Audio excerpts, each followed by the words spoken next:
Let us check that just to be sure.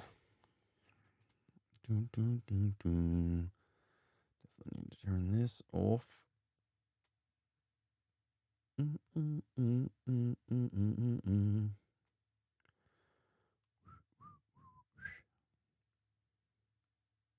Okay. All right. Yeah, it's working. All right. Took me way too long to figure that out. What's going on, everybody? Eden, Envy, what's up? How you guys doing? How's everybody doing tonight? You ready to get funky? It's time to get funky, funky, funky. Slide to the left and then slide to the right. Can you hear me okay? Am I too loud? Am I not loud enough? Should I scream? Should I don't know. I don't know. I don't know what you want.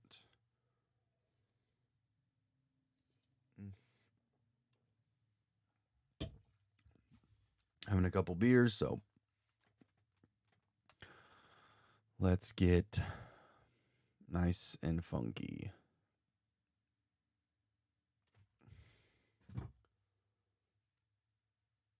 Is perfect okay? Oh, absolutely. Perfect is always okay. Perfect is always is ideal. That's what I want. I'm boozed up on hazy. I think I don't know if I've had that one or not. I feel like I know. I definitely feel like I can see the can in my head. I just don't know if I've ever actually tried it. Good though, I'm assuming. Melinda, hey, what's up?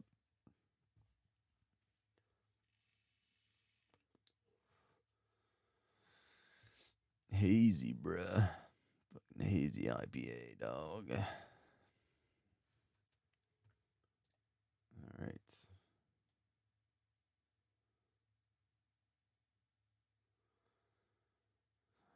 Good evening. Whoa. What's. Oh. Yeah, that'd be nice if I could fix that. David, good evening to you, sir. How art thou? Hmm. Yeah, I got some good ones lined up for you. Am I going too fast for you? No. All right, let me get my audio recording stuff set up, and then we will do some scary stories here shortly. Put that down. And that there. All right, I don't really think I need that, or that, or that.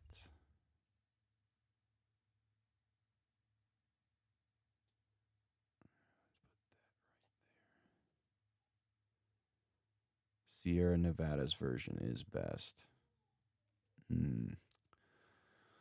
I will have to make a mental note and give it a whirl the next time I see it. Oh, Heather, what's up? How you doing? Good, I hope. Let me see.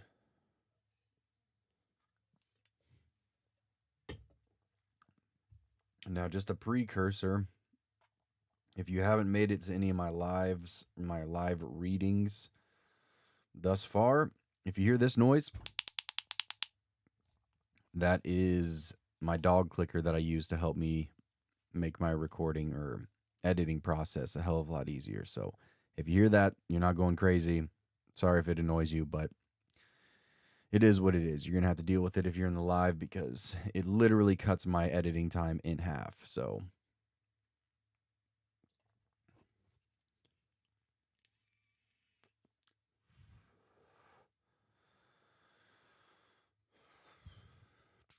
you guys Blink 182 fans?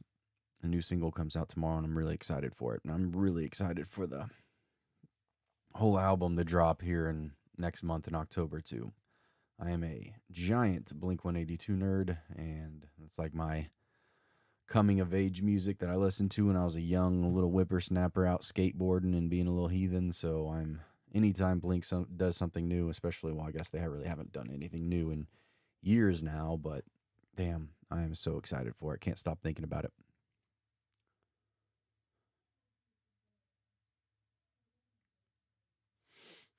Yeah, I saw me and a couple of my buddies went to Chicago and saw them in May.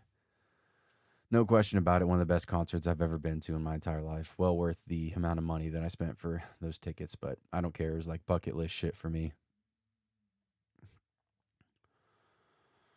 How are you doing, McLean? Yeah, what's going on? Hope you're doing well. Yeah, the episode will be out tomorrow. Probably, probably anywhere from six to 8 Central Standard Time, somewhere right around there. It was. I'm still sticking to my normal Tuesday drop weekly, but this week we had some family shit come up, and yeah, some stuff I had to get taken care of, and stuff we had planned out that all happened on Monday and then bled over into Tuesday. So yeah, occasionally that's gonna happen, but everything else is sticking the same. Cheshire Cat, yeah, Cheshire Cat. Oh my gosh, such a good album. So is Dude Ranch. Canceled the one here. Rowdy, where you at? Where'd they cancel that one at? I don't know. I guess I didn't keep up with. I know they canceled a couple of them because of Travis, like hurting his hand or something like that. I vaguely remember hearing about that. Thankfully, we weren't one of the ones that got canceled. Ireland. Oh, that sucks, man. Did they reschedule for something, or did they just refund the tickets?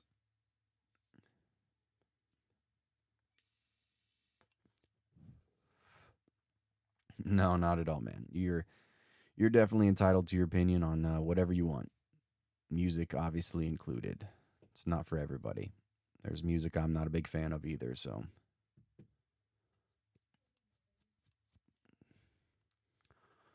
thank you, Jen. I appreciate that. I do my best. There's a lot of narrators out there that you can listen to, and I appreciate any and everybody choosing to come and listen to me because you got a lot of good options out there to listen to when it comes to horror narrators these days. So,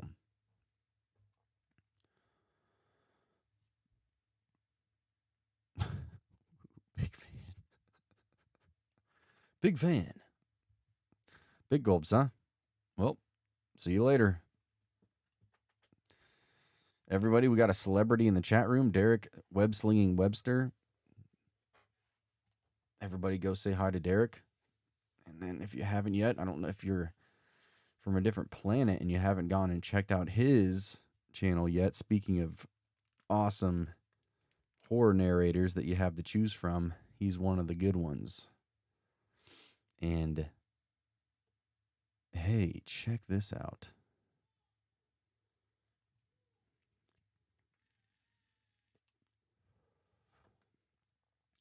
Wait, so check this out.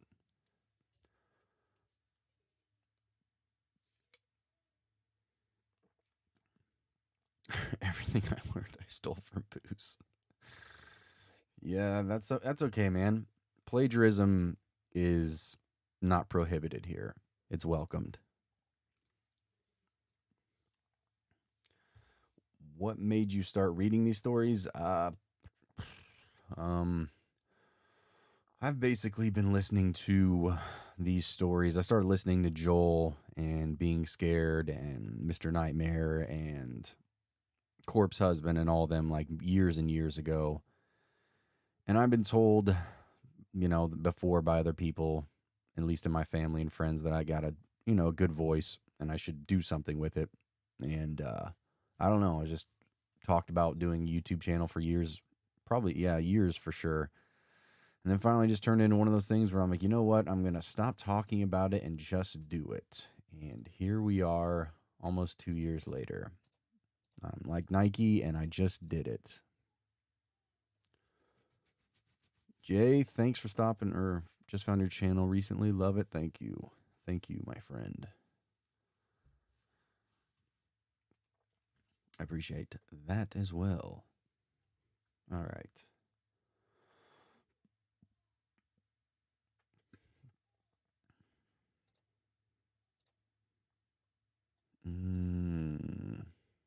There's that one. I'm getting all my stories together so I don't have to play this game when I'm looking for it.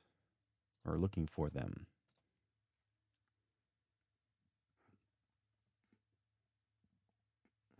Three Days Grace and Disturbed, great live bands in the same year. Went to go through.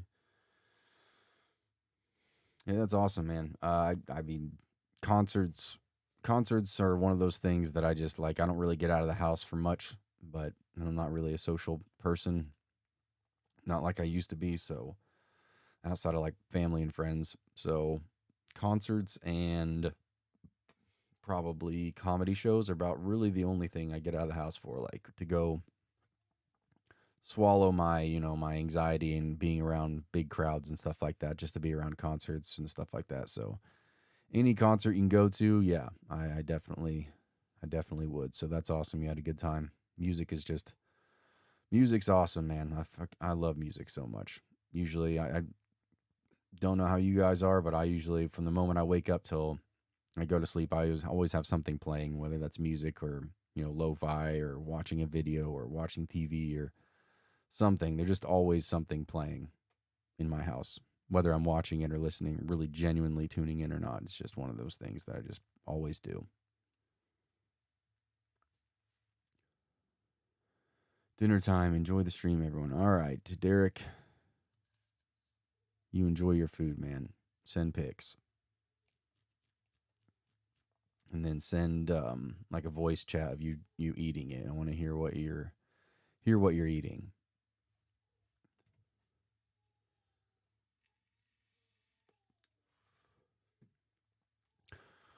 All right, who wants to read? Who wants to hear a couple stories? Let's just hop right in here and get this my recording thing going. Forgot to press that, and then we'll start reading. We will start reading.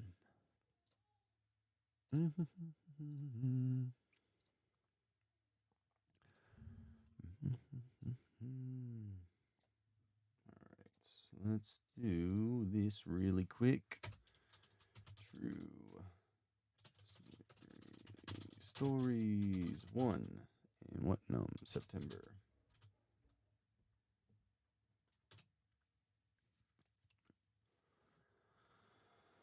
Okay. Take a drink real quick and then we'll get into this.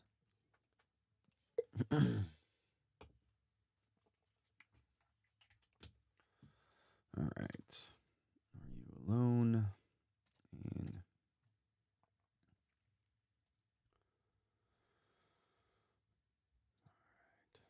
all right, man. McLean, you have a good night. Appreciate you stopping by regardless. Episode will be out tomorrow night for your listening pleasure. So, all right, y'all.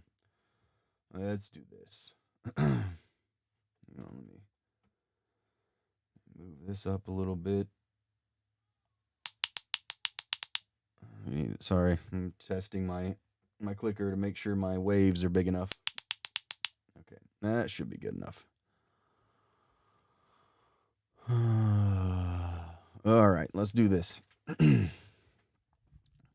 Does my voice sound good still? It's not too loud, is it?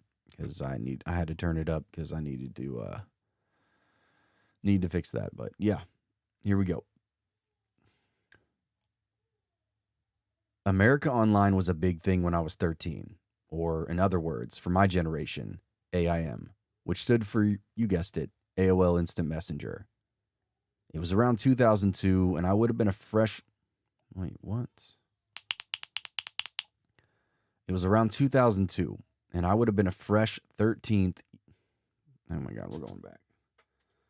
That doesn't make any sense. I'm going to have to reword that. America. It was around 2000. Okay. It was around 2002. I would have been 13 and in 8th grade. I had many times went into chat rooms by myself or with friends just goofing around. Unfortunately, unsolicited photos were a thing then too, but usually you could stay clear of it by the chat room that you entered. Whoa. Let's go back on that one too. Unfortunately. It's just goofing around.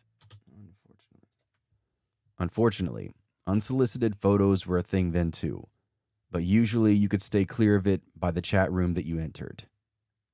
I didn't have any photos of myself back when you had a digital photo. Damn, sorry y'all, this is going to be a rough one. The way this is written is just awful. Oh my gosh. Moving around.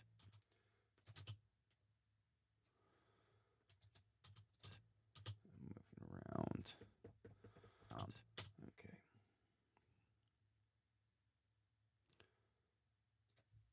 Unfortunately, unsolicited photos were a thing then too, but usually you could stay clear of it by the chat room that you entered. I didn't have any photos of myself, and back when you had to take a digital photo and upload it from your camera. Plus, again, I was 13 and very self-conscious, which I'm sure anyone can relate to. But one day, a guy popped up on my screen wanting to chat with me. It went fine at first. I was very naive back then, and we quickly fell into a pattern of just talking. His name was Dave and lived in California. Eventually, he started telling me he loved me and all this, but the problem was that he was 19. Now, I wasn't proud of this at first, but being 13, I sent pictures of some random girl and told him it was me. He instantly fell for me, telling me age is just a number and how mature I was. Now, at this point, he didn't live in state, so there was never any chance of meeting up. Eventually, he told me his mom and him were moving to the city. It was about a half an hour away from me. He started begging me to come see him and to go to a movie, anything. I had to end up breaking the catfish truth and tell him that those pictures weren't of me, but there were some of... I had to break the catfish truth to him and tell him that those pictures were not of me, but of someone else. He was furious. He had been looking forward to a different type of child this whole time. He ended up forgiving me a few days later, saying, "I still want to meet you because I love you. All the things that you don't say to a girl. No. All the things you say to a young girl to get to swoon her." I think back now and I'm like, wow, I was only 13. So I told my best friend everything. I explained above and told her that I wanted to go with her. Oh my gosh. So I told my best friend everything. Okay, there we go. So I told my best friend everything. I explained everything that happened, and I wanted to go with her to meet him. The whole plan about him driving to see me and then going to the movies. Oh my gosh. Her to meet him. So I told my best friend. Restart that again. This way this is written is just so weird, man. I don't like it. This is why I need somebody to proofread stories better for me and go through this shit, because most of the time I just skim them. And I'm like, okay, that's fine. That's fine. It's not a giant wall of text, so it's blah, blah, blah. Okay, here's the TLDR, whatever. And then this is the type of thing where I really need somebody to proofread and find stories for me so that they can do this and either fix it and kind of rewrite it a little bit or just trash it and be like, yeah, this is too much because, good Lord. All right, sorry. Anyway, so I told my best friend everything. I just wanted her to go with me to meet this guy. The whole plan was him to drive to see me and then go to the movies to finally meet what I thought was the love of my life. I definitely had been brainwashed into believing that this was all very normal. I didn't tell my mom, of course, and honestly, she didn't notice anything was going on to begin with. So the day my friend and I were going to go meet up with Dave, her mom came and picked us up from school. And then she said something that made my stomach drop. She said, "Chrissy, you're not going to the movies. You're not going to meet that man. You are going to get seriously hurt or kidnapped. I cannot allow you guys to go." I cried and cried because I honestly thought I could handle everything and be just fine. And then she actually told me she wasn't going to say anything to my mom. We just weren't going. I just had to promise to never speak to him again and never plan to meet another stranger online. He ended up showing up and was super upset that I didn't show up myself. He went off on AIM, flying off the handle like I hadn't seen. What? He went off the handle on AIM. It scared me. It scared me how close I was to this man or even being near him. I never ended up talking to Dave again, but I easily believe I would have been kidnapped or worse that day if my best friend's mom hadn't stepped in. My mom would have been none the wiser, and I none the wiser either. But here I am today, thankfully, and learned a dire lesson.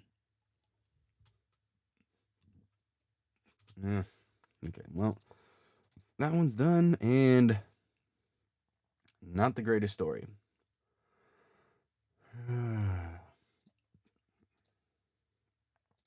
There's some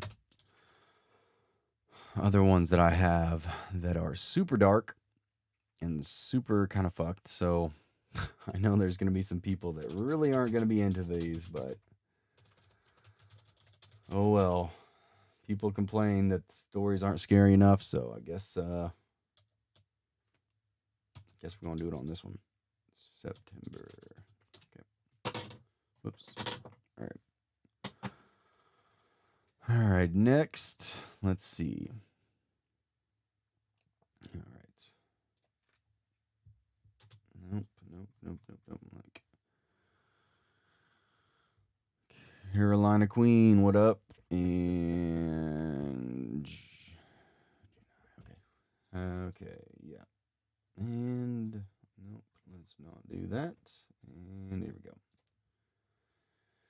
All right.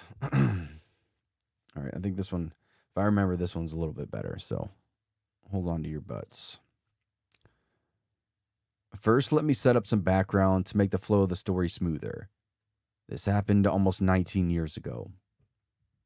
I was nearly 13 years old and being raised by my grandparents. We lived in this little tourist town in Florida. They had problems with their two daughters as adults, my mother being the older of the two, and they wanted to do everything that they could to make sure that I didn't turn out the same way. A do-over, if you will. So needless to say, they were very, very strict. My aunt was having a good period. She had her stuff together. We were all very close. My aunt understood what it was like to be raised under a glass dome, metaphorically speaking. They raised her too, after all. So being as she was my only aunt, she made sure that the time we spent together was always super cool. I would stay over on Saturday nights. We would go out and hang out at the pier, and she would let me hang out with my middle school boyfriend, who would always find ways to get to wherever I was. My grandparents had no idea about any of these activities, of course. I was just spending some quality time. I was just spending some quality time with my aunt and giving them a break. It was nice that I had a young female figure since my mom wasn't around. So one night, we were out having fun, and my aunt meets this guy and they really hit it off. He was actually very nice and introduced himself to me. He went by JR. And at first, it was He went by JR, and at first was a very kind and charming talker. They engaged. They exchanged numbers after hanging out for a while. Then we both went to home and went to bed. They ended up going out a bit more, and my aunt really liked this guy. He took her to his house and introduced her to his father, showed her around his land. He lived out in the woods in the middle of nowhere. I've lived in this town for 30 years and still to this day couldn't tell you where exactly that is. I was only there once. He was teaching my aunt how to shoot a gun. I remember her shoulder rocking back and forth with the impact of the shot, and it surprising her. He had these weird flamingo dancing clothes in his closet. It was all just seemingly harmless, but everyone has their quirks. About 10 days, maybe 2 weeks later, we were out there again by the pier, out by the payphones just talking about what to do that night, maybe what to get for dinner. JR and my aunt were in their late 20s, early 30s, And as much as she loved me, I imagine there was times that I got in the way. So anyway, we were at the pier. He's talking about how he has all these painkillers. He offered me one. I declined, of course, and told him I had a high tolerance to pain anyway. I didn't need it. He then, with a huge smile, asked if he can He then, with a huge smile, asks me if he can see for himself, assuring me he won't really hurt me. He's just trying to have fun. This guy twists my arm behind my back until I hear a pop. I start to cry, and he laughs and says, "Aw, sweetheart, I was only playing. You said you had a high tolerance. I guess I'm stronger than I thought I was. I'm sorry. No need to ruin the good time we're all having." I end up going into the private pier office, which my granddad managed, still crying. My aunt comes in and lets me know that she thinks it's really messed up, and she talks to him about it. She goes back outside, and he asks what she's up to that night. She tells him he isn't sure if I'm staying over because of what just happened. I was still wanting to go home. I was pissed that she hadn't decked him right then. I was really wanting to go home. I was also pissed that she hadn't decked him right there for hurting me. He tells her that she should meet him under, let's call it the Sunset Bridge at 2 a.m. on the other side of town. He says that the stars are really beautiful and you can listen and hear the fish. He tells her he would love to see it with her, and they can dance under the moon. We're all from this fishing family and live in a fishing town, so fish activities under a bridge late at night wasn't necessarily something that threw up a red flag. If it's dark and late, there won't be people hogging up all the fish. She tells him maybe, and we leave. I decide to spend the night after all, later on sneaking only if she'll pick me up my boyfriend Charlie. Oh my gosh. Hold on. Damn, this story. Okay. Sorry, I don't know if anything's going to happen in this story. Holy shit, man. This is going on and on and on and on and on and on, and nothing's happening.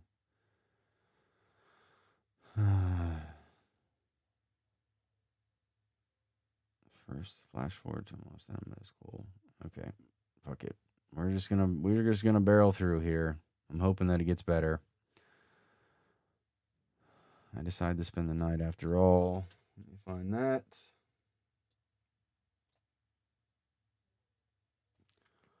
How often do you be going live? The plan, which I started last week, but it obviously ended up changing this week because I had other shit that came up. The plan is to be going live every single Monday night.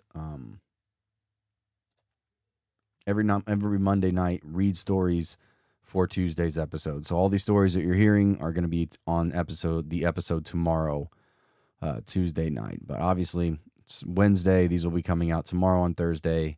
But I have my schedule. This shouldn't happen very often. But yeah, that's the plan. Monday night, every Monday night, 8 p.m. Central Standard Time.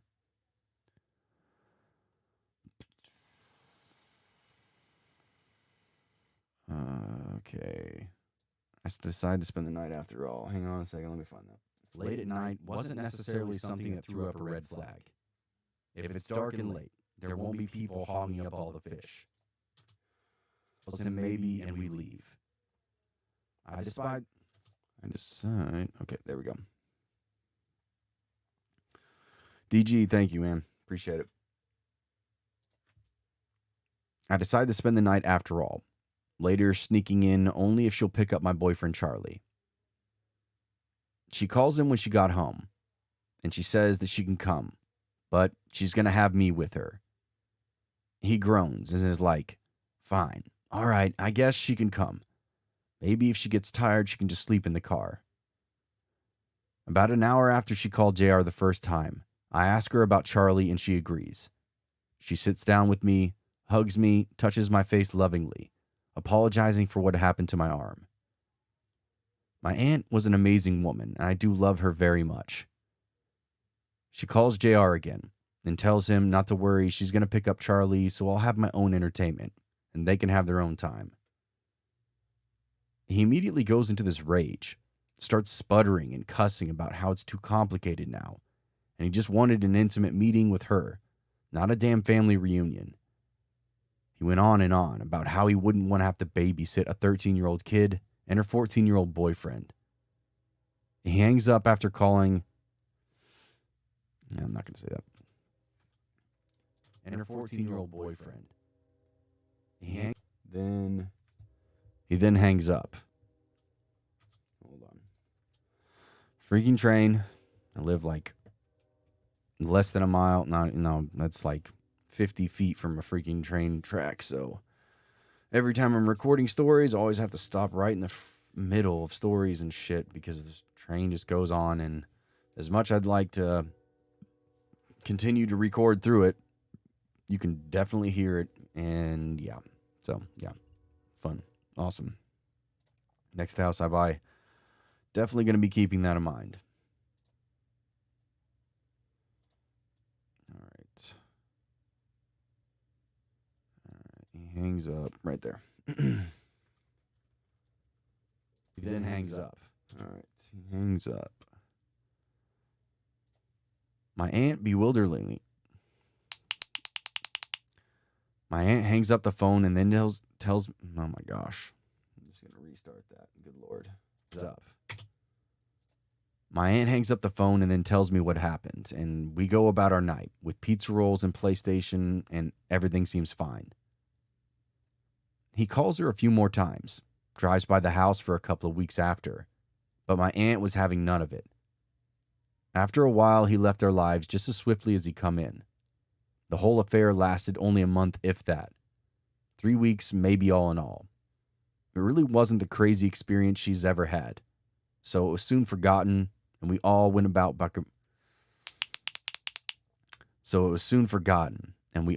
back to our own business. Fast forward 2 years later, I'm almost out of middle school. My aunt had moved to a city about 40 miles away. I'm still living with my grandparents.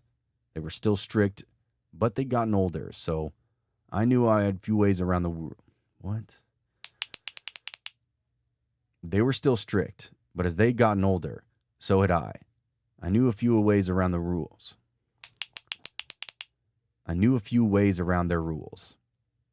One day, my friend Frank and I missed the bus home from school. I called our good high school friend Darla to come pick us up and take us home after riding around for a bit. She has this big, beautiful red truck, and I would ride around in the cab, loving the freedom of the wind. We were smoking cigarettes and laughing and listening to the radio. The time I would have spent on the bus before my stop was just enough time to hit up Taco Bell. We cruised down the road a little bit, heading back to Frank and I's separate houses. He lived just down the road. She dropped me off first. My grandparents came outside. They were heavily confused at the sight of an unknown vehicle, even more so when they saw that I gotten out of it. After letting her be the one to explain that she was older, cooler, and more responsible, my grandparents thanked her for being kind enough to take me home, and they said how lucky I was that she happened to be there just to help me get back. That was the last time we ever saw my friend. She didn't show up for work for 5 days, and I can't speak for everyone, but I just assumed that she'd run away. Darla's parents were going through a nasty divorce. The dad had a new girlfriend, and the mother was very bitter about it. Rightfully so, I guess. It was embarrassing for all the kids. Her truck wasn't left behind. I figured she got tired of her parents acting like infants and just took off. I missed her, but she was a whole other league of freedom and coolness. 16 is a whole different life than 14, especially when you're in different schools. I wished her, well, maybe even a little envious that she got out of this town and I was still here. I hadn't heard anything for 2 weeks about her, when about 9 p.m. at night, my grandparents got a phone call to turn on the news. Darla's body was found out in the woods. She'd been strangled to death and just left out there. I don't even know for how long. I was completely devastated. I was so joyful that I had my last experience with her, but so saddened and horrified. She was so young, barely older than myself. She was about to be 17 in just a short time, This was a very sad time for our entire town. The good and bad news is they caught the guy who done it. He confessed after having some very incriminating evidence, and during his questioning also confessed to killing his girlfriend, who'd been missing for about 8 years, and also his father, staging his death to look like a suicide by hanging. When they showed his mugshot on the screen and said his name, I swear I almost passed out. There, clear as day on the screen, staring back at me, was a picture of JR. I had no idea they even knew each other. I can't even imagine what would have happened if we'd gone under that bridge that night with him. Investigation Discovery Channel did a piece on it a couple of years back. I was shocked to see it on the TV. Those memories came rushing back. Oh my gosh, I can't say frushing. Those memories came rushing back, and I decided to write them all down. I literally have a newfound appreciation of life now that I'm old enough to understand just how close I could have come to being killed as well. My aunt lived on to make some new awesome memories with me. I have a beautiful life with my husband and 3 boys, and most likely wouldn't have happened. I have a beautiful life with my husband and my 3 boys, and all of this wouldn't have happened if things had gone differently that night.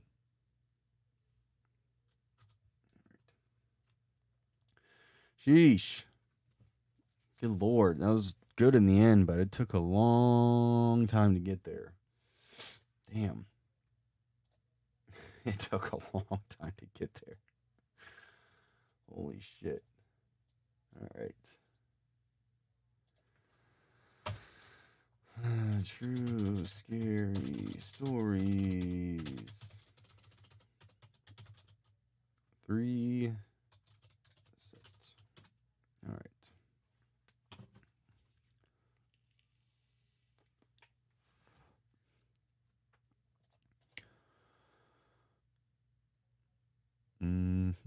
Let's see.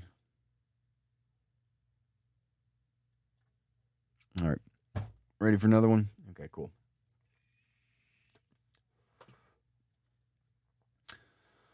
Dun dun dun dun dun dun dun dun dun dun dun dun dun dun dun dun dun dun dun dun. All right, on to the next one. Wait, hold on. All right. The year was 1995, and I was 16 years old. I lived in a 3-bedroom, 2-bath house in a middle Oh my gosh, okay. The year was 1995, and I was 16 years old. I lived in a 3-bedroom, 2-bath house in a middle-class suburban community with my mother and 2 younger brothers. And of course, our 140-pound Doberman, Turbo. From the front door of our house, you can see directly into our living room, which had an open concept floor pan. Oh my, I can't talk right now. Can't talk. From the front, and of course, from the front pan. Front pan. What the hell am I saying? Okay, from the front door. From the front door of our house, this is relevant. You can see directly into our living room, which had an open concept floor plan with a kitchen and dining room. Our couch was on the wall directly in front of the front door. It was the summer between my sophomore and junior year in high school. My brothers and I had spent a decent amount of time outdoors because this was back when people still did that. I suppose anyone paying attention knew who lived in our house. And I also suppose they knew that the only adult was gone when the only car was gone. However, prior to the man showing up at the house, I never noticed anything off, and I never noticed anything afterward, so maybe we're just a random target. It was a Saturday, and my mom and the boys had run to the grocery store. In Nevada in the 90s, almost no one had air conditioning, so to cool off, you open up all the windows and doors and use fans. On this particular day, I had the back sliding door open and the front door wide open to get a cross breeze. Neither screen door was locked. I was napping on the couch in full view of the front door in shorts and a tank top. With unlocked doors, it's good we gain intelligence with age. In my defense, there was 140 pounds of protection on the floor right next to me. And probably, only for that reason, I'm alive to tell you this. Around the approximate time I expected my family home from the store, Turbo began barking. Assuming he was barking at their arrival, I told him to shush and try to go back to sleep. Turbo, God bless his sweet protective soul, continued to bark, becoming more and more intense and even aggressive with his barking. Finally, after 5 to 10 minutes or so, Turbo refused to go quiet, and my family never coming in from the car, I sat up, realizing that something was wrong. A man who I didn't know stood seemingly frozen, staring at my frenzied and barking Doberman. Assuming that the man had some appropriate business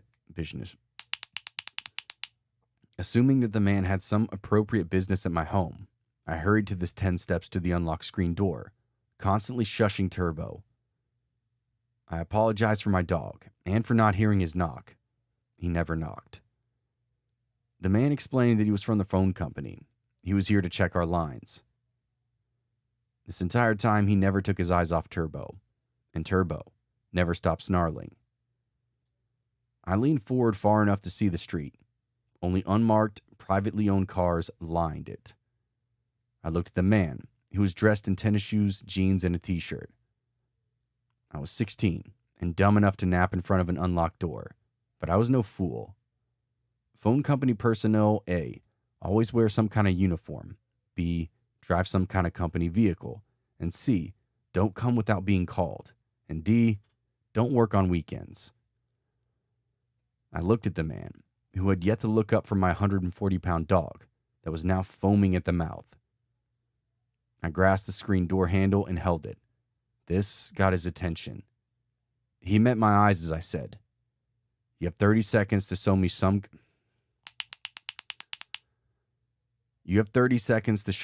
kind of identification, or I'm opening this door. I don't even think he made an incoherent excuse as he ran away. I fell to my knees and hugged Turbo. Then I gave him all the meat in the fridge. I believe with absolute certainty that I would have been attacked if we hadn't had him. I'd like to think that if I hadn't had a huge, overly protective dog, I would be in the habit of locking doors, but what would be a screen door latch do against an intruder? And that creep stood there and watched me for 5 to 10 minutes. Maybe he was paralyzed in fear, but maybe he was working his angles, and only Turbo's insistent display of willingness to kill anyone who threatened me changed his mind. That's just my theory. Turbo has long passed, but his legacy lives on, and 2 loving, loyal, and lethal, when necessary, dogs sleep with me still every single night.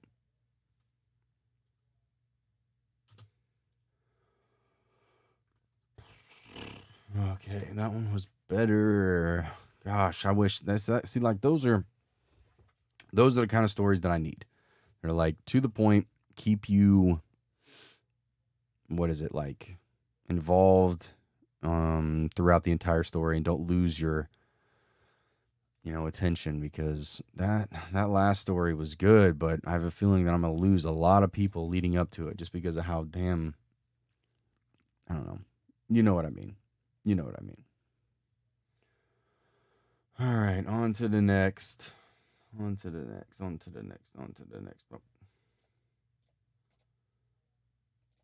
All right. True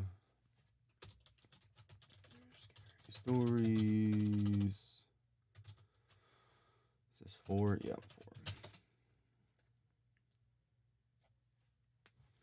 4. Time is it? 8:46. All right. Next.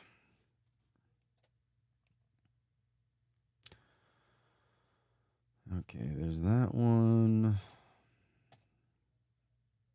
And there's this one. Damn it. Let me do that. 1 second.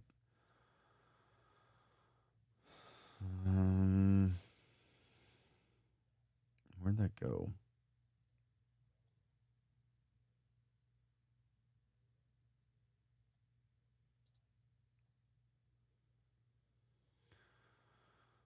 Damn it. Sorry. I lost it. Lost it. Where'd you go? Where'd you come from? Where'd you go? Okay, there it is. All right.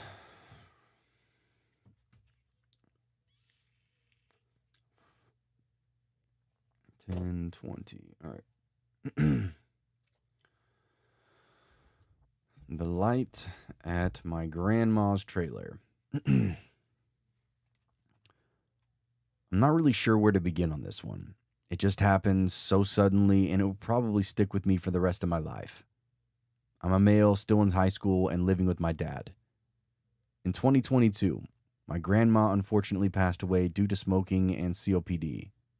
She lived right next to us, and her trailer is 30 seconds away from her house. So you can imagine how you can see what goes on down there. Fast forward to now. Her trailer's been empty for 3 years, and I thought it would stay that way, but I was wrong.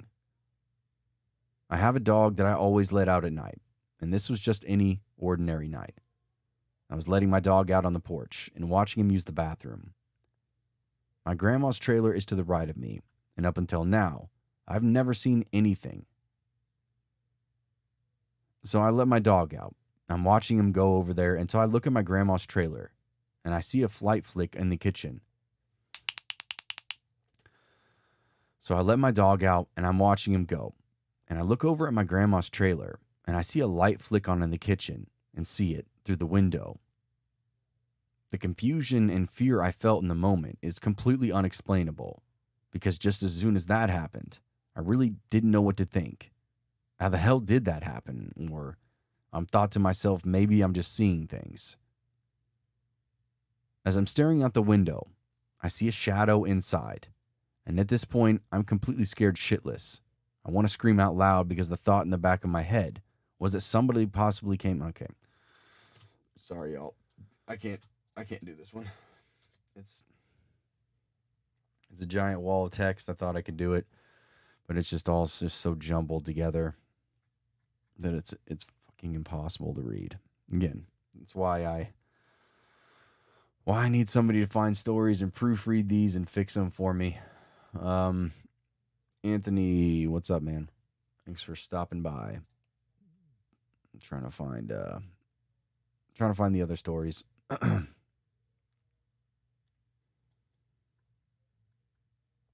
All right. Well. All right, I'm going to read these other two. These ones are a lot darker, so get ready. There's another train coming, so I want to wait for that to pass. Okay. There's this one, and hang on, let me get rid of that. And go back to here. And let's not mate.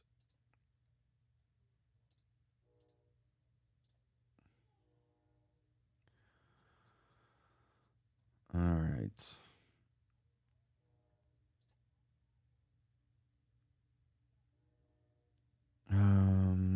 Sorry. That train's almost passed, and then I'll start them. Just trying to get the rest of this stuff in order before then. Okay. All right. I think we're good. And these are ones I actually meant to use a while ago, but I actually meant to use them on my other channel, Horrid, but I haven't uploaded to that in like 6 fucking months. And don't see it happening anytime soon because I just got too much shit to do. Anyway. During the late afternoon of April 22 in 1974, 20-year-old Stanley Walker and his 18-year-old coworker Michelle Ansley were finishing up their shift at the Hi-Fi shop in Ogden, Utah. Stanley was just about to lock up the door when 4 men walked inside. But before he had a chance to tell them the store was closed, one of the men pointed a gun at his face. He and Michelle were marched down into the store's basement by one of the robbers, who then bound their wrists and ankles to prevent them from raising the alarm. The 4 men then set about robbing the hi-fi store, loading each piece of expensive audio equipment into one of the 2 waiting vans. Around 10 to 15 minutes later, 16-year-old Courtney Nesbitt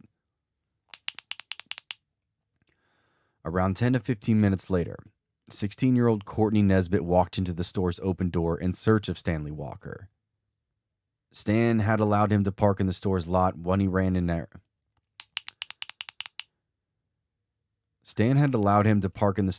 While he ran an errand, and Courtney wished to thank him for it.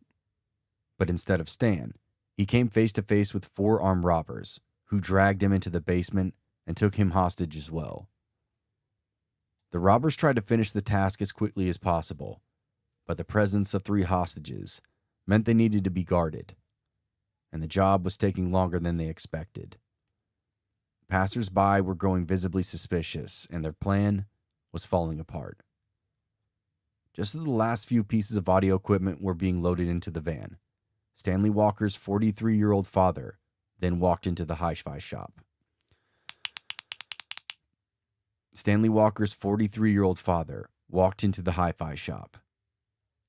His appearance suddenly alarmed all 4 robbers, who were forced to take another stranger prisoner. But whilst he was being detained, yet another person showed up to the store. Much like Orrin Walker, Karen Nesbitt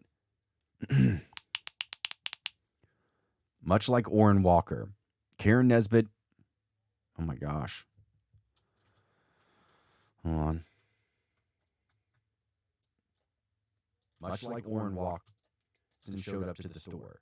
Okay. Much like Orrin Walker, Carol Nesbitt had arrived looking for her missing child. She was soon reunited with Courtney in the basement. This must have made it for a terrifying reunion for all the prisoners. But since their captors were quite clearly lobbying... Oh my gosh, I can't fucking talk, bro. Ugh. This must have been for a... Reunited with Courtney in the basement. Okay, in the basement.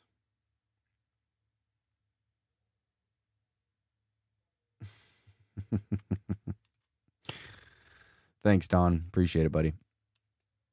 You're the real MVP. Basement.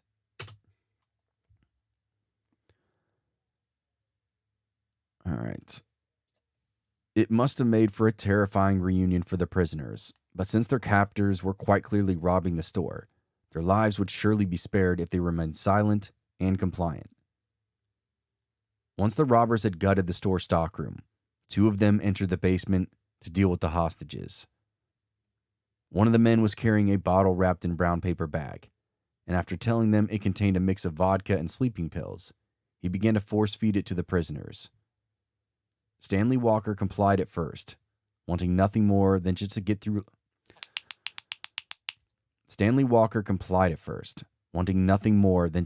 the ordeal alive. But it quickly became obvious that it wasn't vodka that he was being forced to drink. It was a highly corrosive chemical drain cleaner. Stanley screamed as his lips began to blister. His entire upper body burning as the fluid flowed through his stomach. Michelle Ainsley was next. She begged for her life, but was still forced to drink. The whole process continued, with each prisoner being force-fed drain cleaner before the robbers tried...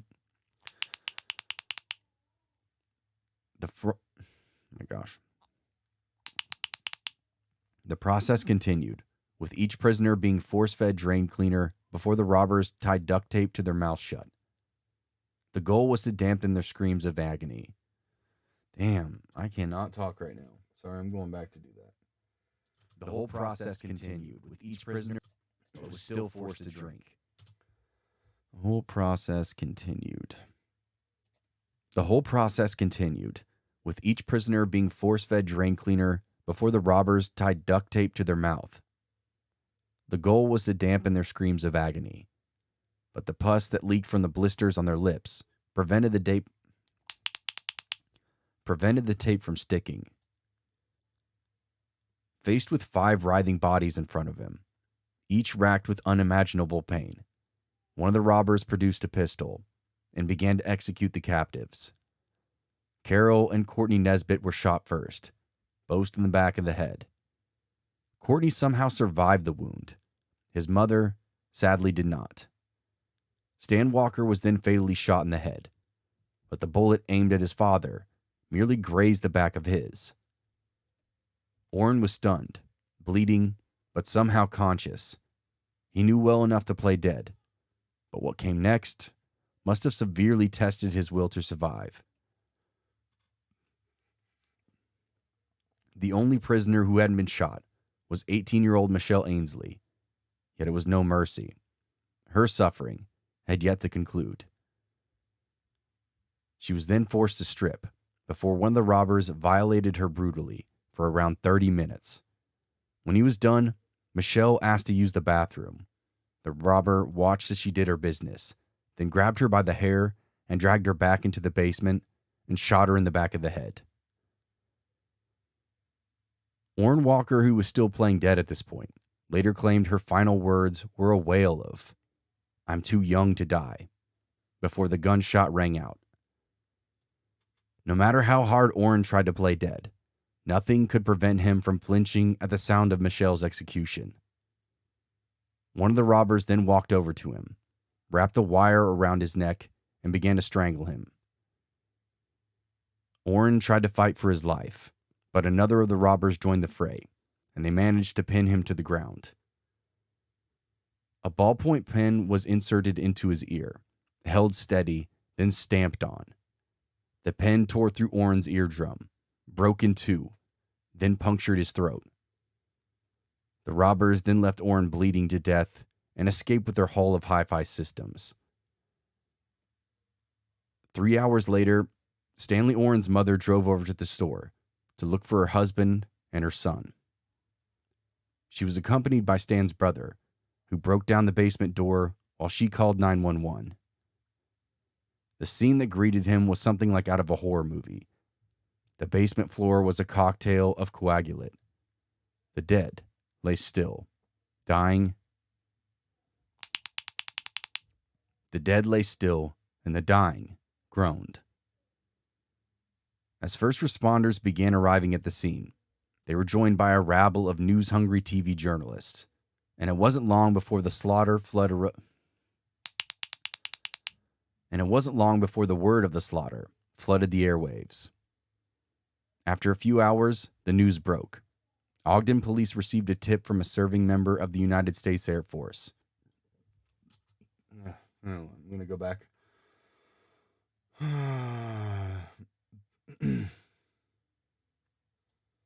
And it wasn't long before the slaughter flooded. Wasn't long joined by a rabble of news-hungry TV journalists. Yeah, I told you this one's pretty dark. And there's a whole nother one that's just as dark. I meant to use these a long time ago, but here we are. So,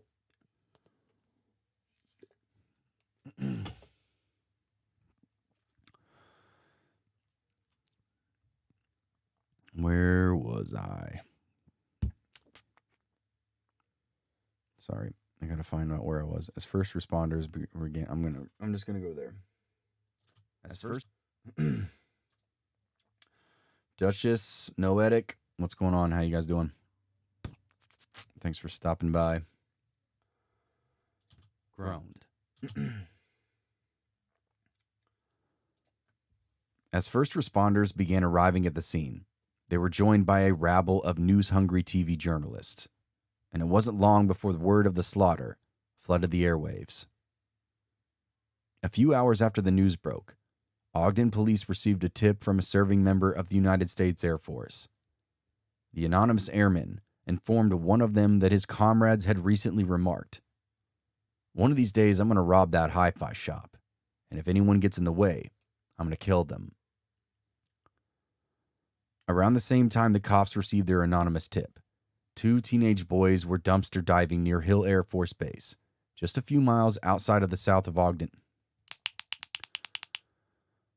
Around the same time the cops received their anonymous tip, 2 teenage boys were dumpster diving near Hill Air Force Base, just a few miles south of the Ogden crime scene. As they ransacked the dumpster for anything of value to them, they pulled out a small bag containing several wallets and purses.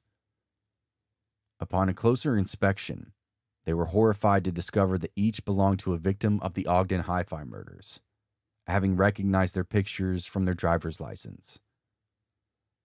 When he learned the evidence was found in the Air Force dumpsters, an Ogden homicide detective drove over to the base to address the airmen. He made a show of parading each piece of evidence before the assembly, while another detective carefully observed their reaction. Most of the airmen stood in somber silence, horrified by the detective's grim retelling of the cruel and needless slaughter. Yet 2 of them began to display some very suspicious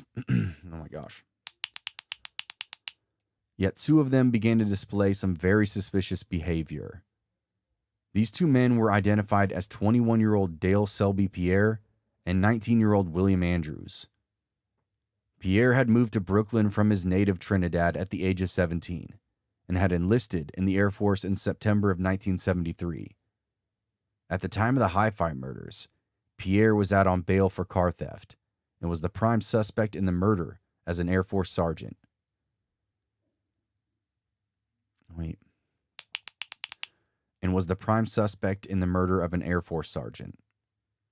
Upon securing a hasty search warrant for the 2 men's barracks, police found flyers for the Hi-Fi shop, along with a rental contract for a unit at a public storage facility. Sergeant. Air Force sergeant. Right there. Hey, 7, what's going on?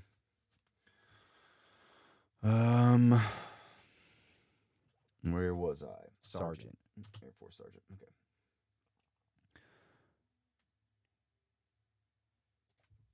Upon securing a hasty search warrant for the 2 men's barracks, police found flyers for the Hi-Fi shop along with a rental contract for a unit at a public storage facility. The detectives then tracked down the storage unit, cracked it open, and were greeted by the sight of all the stolen equipment and half an empty drop. Oh my God.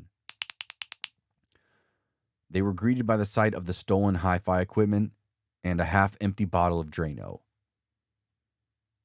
With a collection of evidence in tow, Pierre, Andrews, and a 3rd man named Keith Leon Roberts were charged with first-degree murder and aggravated robbery. With a collection of evidence in tow, Pierre, Andrews, and a 3rd man... Oh my God, I can't talk. An empty drop. Bottle of Drano. Bottle of Drano was the last thing. Where'd you go? Okay, right there. Drano. Where? Okay. With a collection of evidence in tow, Pierre, Andrews, and a 3rd man named Keith Leon Roberts were charged with first-degree murder and aggravated robbery. Their joint trial began on October 15th of 1974. In the following month, Pierre and Andrews were convicted of all charges and sentenced to death, while Roberts received just 5 years for robbery. It emerged that an integral part of the Pierre and Andrews plan involved murdering anyone they encountered during the robbery, and they'd researched ways to kill quietly and quickly using poisons, gases, and/or narcotics. The inspiration to use Drano had apparently come from the 1973 Clint Eastwood movie, Magnum Force, in which a prostitute drops dead after being forced to drink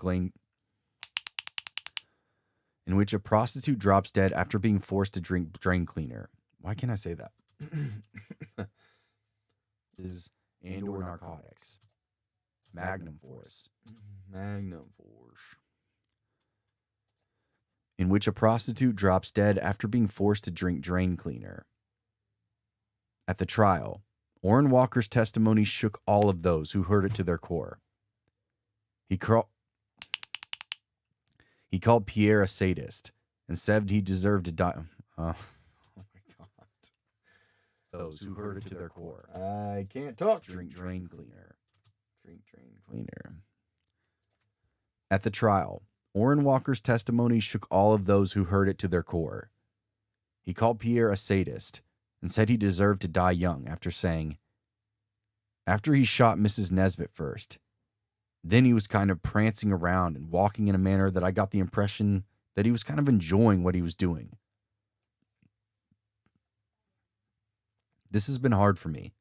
It's hard for me to believe that I was ever involved in this. My son Stanley's life was taken with 2 shots in Drano. He tried 5 different times to kill me. Each one would have been lethal. It's all certainly changed our lives. Walker said that his younger son, traumatized by his older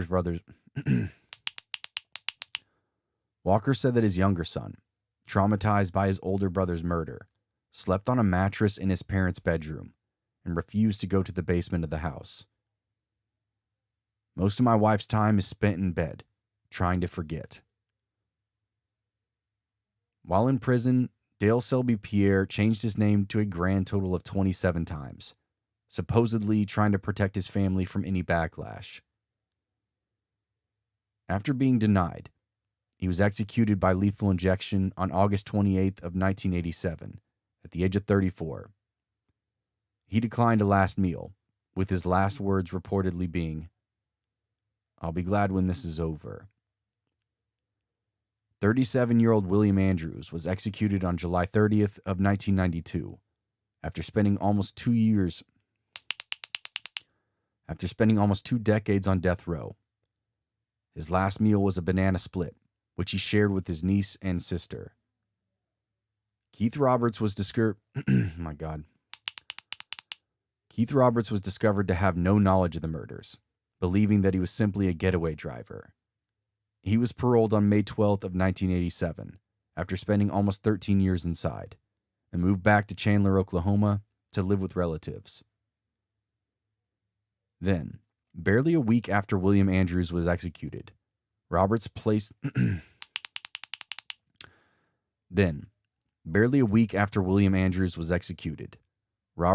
barrel of a gun in his mouth and pulled the trigger. Stan Walker, Carol Nesbitt, and Michelle Ainsley all lost their lives during the Hi-Fi murders. Courtney Nesbitt was hospitalized for 266 days, and although doctors put his chances somewhere between slim and none, he managed to survive the whole ordeal, albeit with irreparable damage. Oh my God, I can't talk. He managed to survive the whole ordeal. And of course, here comes another train. I can't wait to buy a new house and get away from this train track. Oh, hey there, Amy. Oh, hey there. Don't you know? Train, choo-choo, mother, choo-choo. All right, Noetic. Have a good night. Thanks for stopping by. Stay classy, San Diego.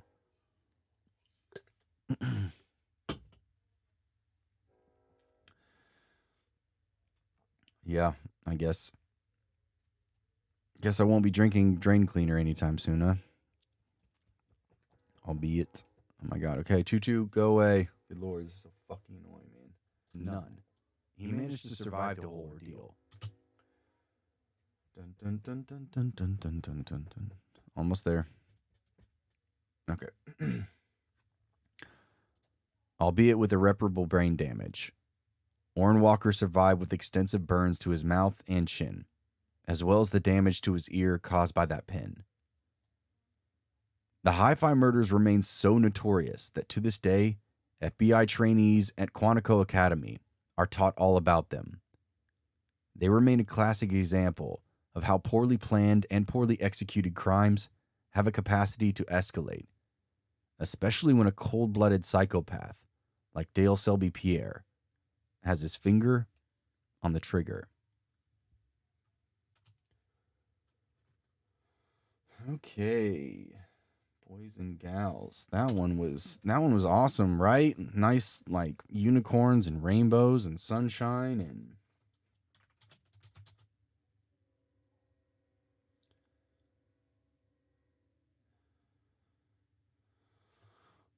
Rosa, thanks for stopping by. I hope you have a good night.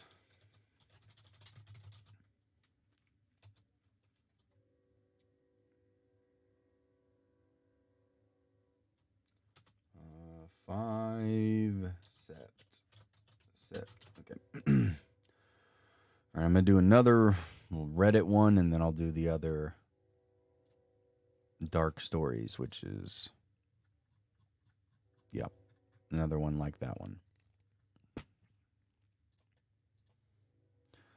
Oh boy, there. Okay, there, Brennan. Don't you know?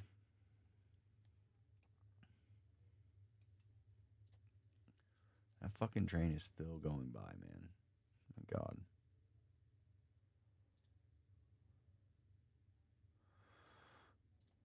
Stop that. Stop that. Stop.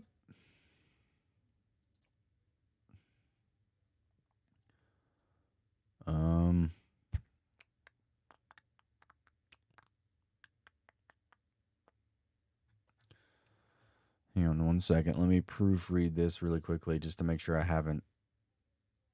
Oh, I've definitely read that one before. Never mind. Never mind there.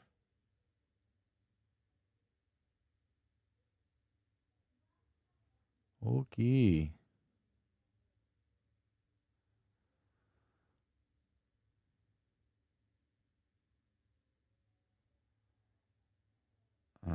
Read that one too. Recently.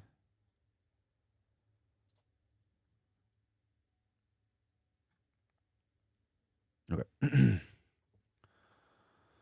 Got that one. And let's do another one. Don't you know? Didn't know there's still trains out there. Out where?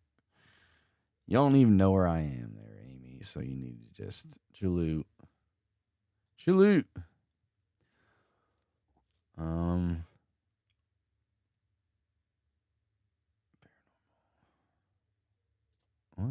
What the?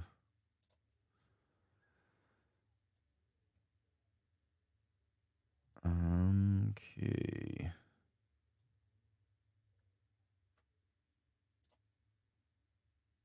All right. Okay, there. Ready for this next one there, eh? I'll do this one. Like I said, I'm going to do this one, and then I'll do that other dark one. It's just another murder one. So,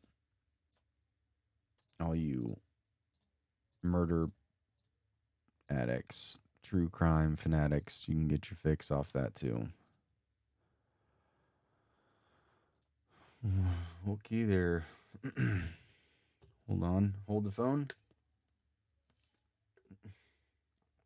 Oh, sorry, you're sick again. That sucks. I hate being sick. Being sick sucks. All right. Ready?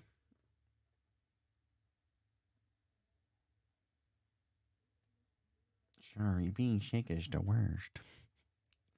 All right. I've told this story to several friends, family, and even coworkers. Partly to tell a weird experience that I had in the forest, and partly to see if I could get some insight into what I actually experienced that night. I'm also interested in hearing from people reading this, what they might think had actually happened. I even have photos of the area, and I'm hoping to attach them to the post. I'm originally from northwestern Ontario and have been in and out in the forest my entire life. I grew up hunting, fishing, camping, and have gone on many remote backpacking canoe trips. I've also worked in the forest for a few different jobs. I've always felt very comfortable in the forest, and have never had even one bad experience until now. And that was until working in the forest. Oh, hold on.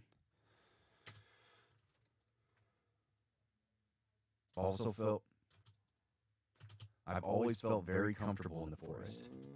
Experience until now. Okay. I'm gonna have to figure out how to pronounce this.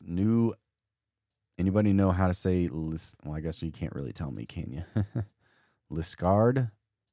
New Liskeard, Ontario. I'm just gonna have to look it up. Look it up. Because I know I'm gonna mispronounce it. And New Liskeard, Ontario. Pronunciation.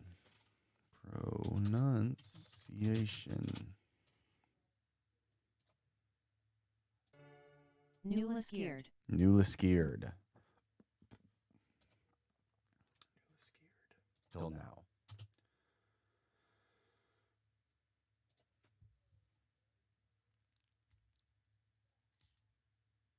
That was until working in the forest near New Liskeard, Ontario. I was working as an ecologist in the district of the North Bay. Oh my gosh, Norse. I was working in the district of the North Bay. As an ecologist, I've had many different jobs that brought me to every end of the district. One of those jobs involved conducting inventory on old logging cut blocks. This is something that I've done multiple times over in multiple different summers in different areas of that province. This particular block was located west of New Liskeard, about a 45-minute drive out of town. The area was very rural, with farm fields and the odd farmhouse scattered throughout. While driving the roads, it was common for other vehicles to stop and just stare at you. This might be because we were driving in a marked truck, or that we were the only people that locals didn't recognize.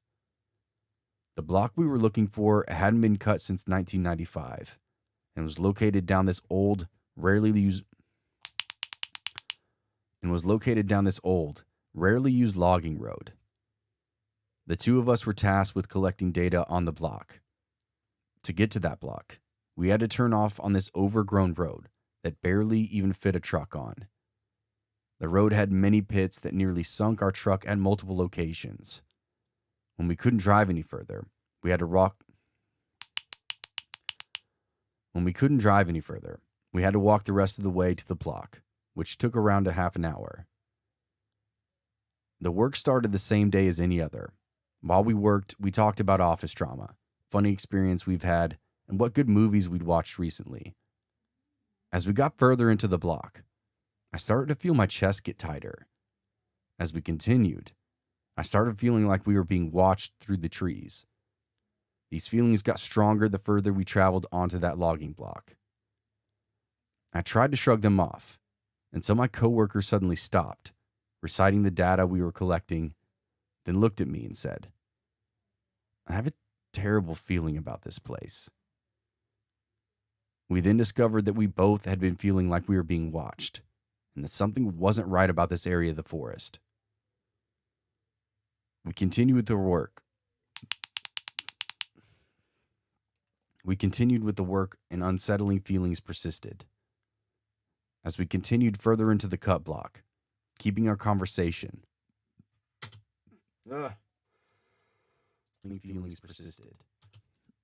feelings persisted. Oi, mate. Bit strange, innit?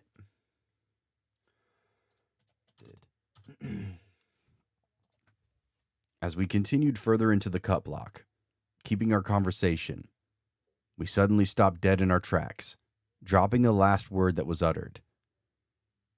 We both heard what sounded like two people having a conversation.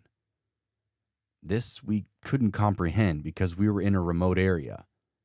Deep down, this was almost undrivable trail on which we saw no sign of anybody else. Then another hour walk into the bush to get to the location. The forest was too thick to be any use recreationally, and it was not hunting season. What was also troubling was we couldn't make out what was being said. The voices would continue for a few seconds, then disappear as quickly as they started. Once they stopped, we would continue our work, but we would be stopped in our tracks as the inconsolable...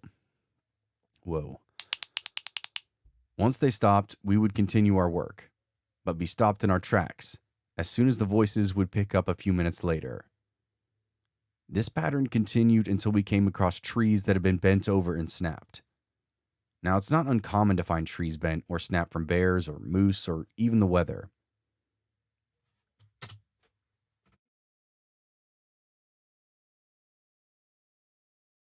Ugh. Sorry, I had cough. Where was I? Even the weather. Even the weather. But what was odd? But what was odd about these trees was the proximity to the other trees. We would find a tight cluster of trees with the middle tree snapped and the others untouched. The trees were also free of any rub marks or scarring. Then, we came across a patch of young poplar trees that was completely surrounded by an almost perfect circle of dense spruce and pine trees. Within the patch, almost all the poplar trees had been snapped and bent down in different directions, but the surrounding evergreens were untouched. Neither of us had ever seen anything like this before, and with the feeling that something was watching us, we quickly got out of that area. As we moved back out of the block, the voices stopped. The feeling of dread and being watched dripped away. As we moved past Anna... Oh my God, that's not right either. Dripped away.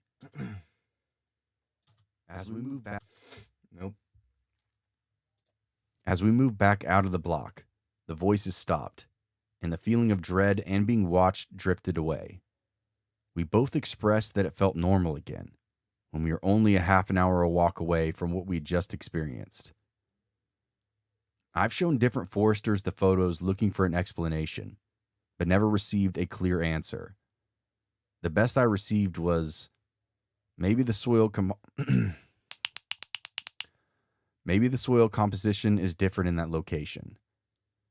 But all expressed how they never had seen trees broken like that. I've asked First Nation individuals from different communities and been told by multiple people that what I experienced was a bad omen that shouldn't be talked about. Now that I type it out, I'm starting to have second thoughts about whether this is a good idea or not. What made me decide to post this on was this thread, and partly seeing others' weird experiences in the forest, but also learning that 2 women had disappeared from the new...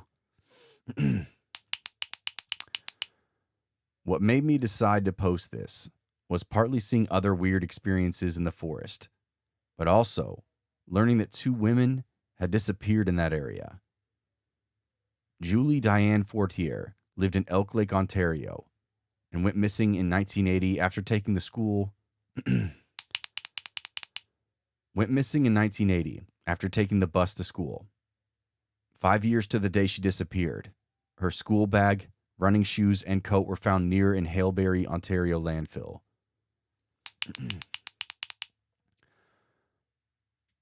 5 days to the day... Oh my God, hold on. Hold the phone. It's worded weirdly. To school. Walk to school. 5 years to the day. 5 years to the day she disappeared. Her school bag, running shoes, and coat were found near the Haileybury. Were found near... Is it Haileybury? School bag, running shoes, disappeared. Haileybury. I don't know. Oh my God. She disappeared. Her school bag, running shoes, and coat were found near Haileybury. Now I can't even say near. Oh, Lord. She disappeared. Her school bag, running shoes, and coat were found near the Haileybury, Ontario landfill. The landfill is located roughly 6 kilometers away where she was supposed to be attending school, and roughly 50 kilometers away from Elk Lake. Another 5 years pass before her remains are found by a couple along a dirt road outside of Haileybury. Many speculate on what happened to her, but the mystery itself was never solved. Melanie Ethier was missing from New Liskeard in 1996 when she was on a when she went on a walk from home to her friend's house. She was observed walking by multiple people on this walk home and seen crossing the Armstrong Street Bridge near her home. The last stretch of her journey involved a poorly lit back road where she disappeared without a trace. To this day, Melanie's whereabouts are completely unknown. I'm open to ideas on what I experienced in the forest of northern Ontario. My job continues to involve me slogging through remote areas of Canada. To this day, I have never felt the way I did in the forest. To this day, I have never felt the way I did in the forest near New Liskeard, Ontario. All right, so let's see where we on time. Maximus, Gluteus Maximus, thanks for stopping by, man. 10, 20, 30, 40. All right. Magnolia, what it do? Howdy. True Scary Stories 6. September.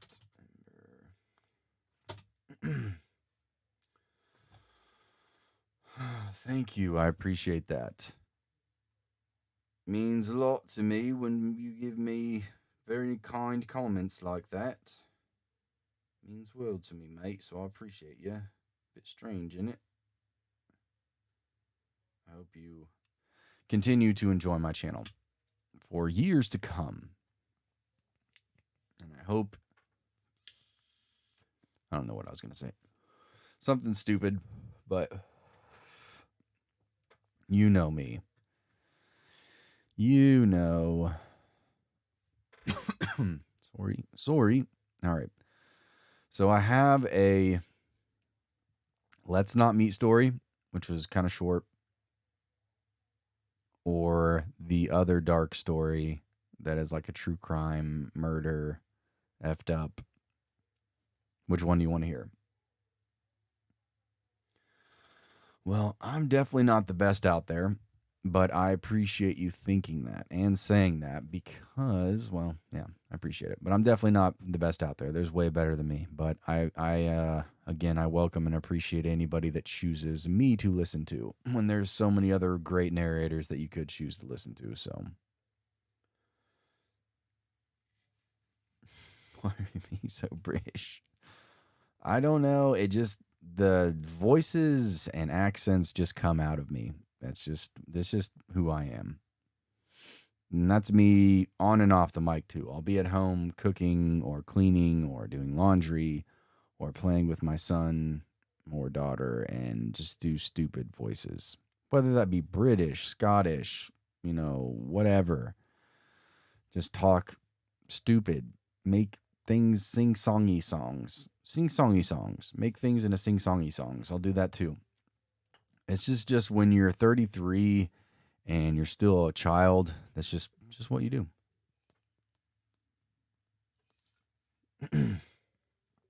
It's Tuesday, isn't it? Yeah. I'm just a man-child. Man-child. I'm a sarcastic man-child who probably should not have a microphone. That's why occasionally I will go on tangents or talk like an idiot or say stupid things or talk about random things that make absolutely no sense in my outros because, I just get carried away. Just carried away. It's a bit strange, isn't it? It's Tuesday and... according to Amy, I'm old as time, so I'm definitely not a baby. I'm apparently Father Time himself because I used AIM, AIM, or Instant Messenger.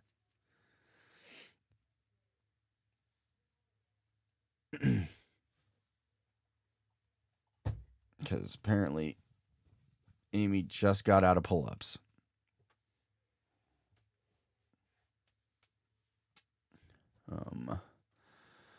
Let's see. I have the let's not meet. And then again, I think I have another like Deep Woods. 1, 2. Okay, so I got 3 more left. The Let's Not Meet, Deep Woods, and then Dark Stories. I don't know. You have to ask Amy. If you're older than me, then you're probably, I don't even know. You probably heard about the Titanic sinking.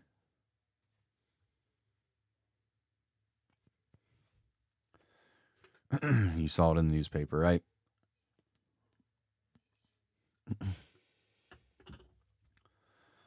All right.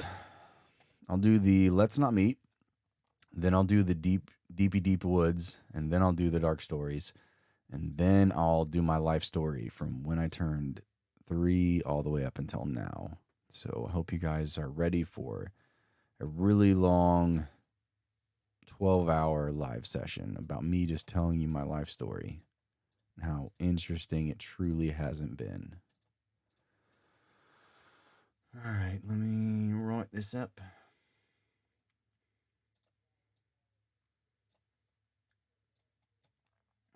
And here we go.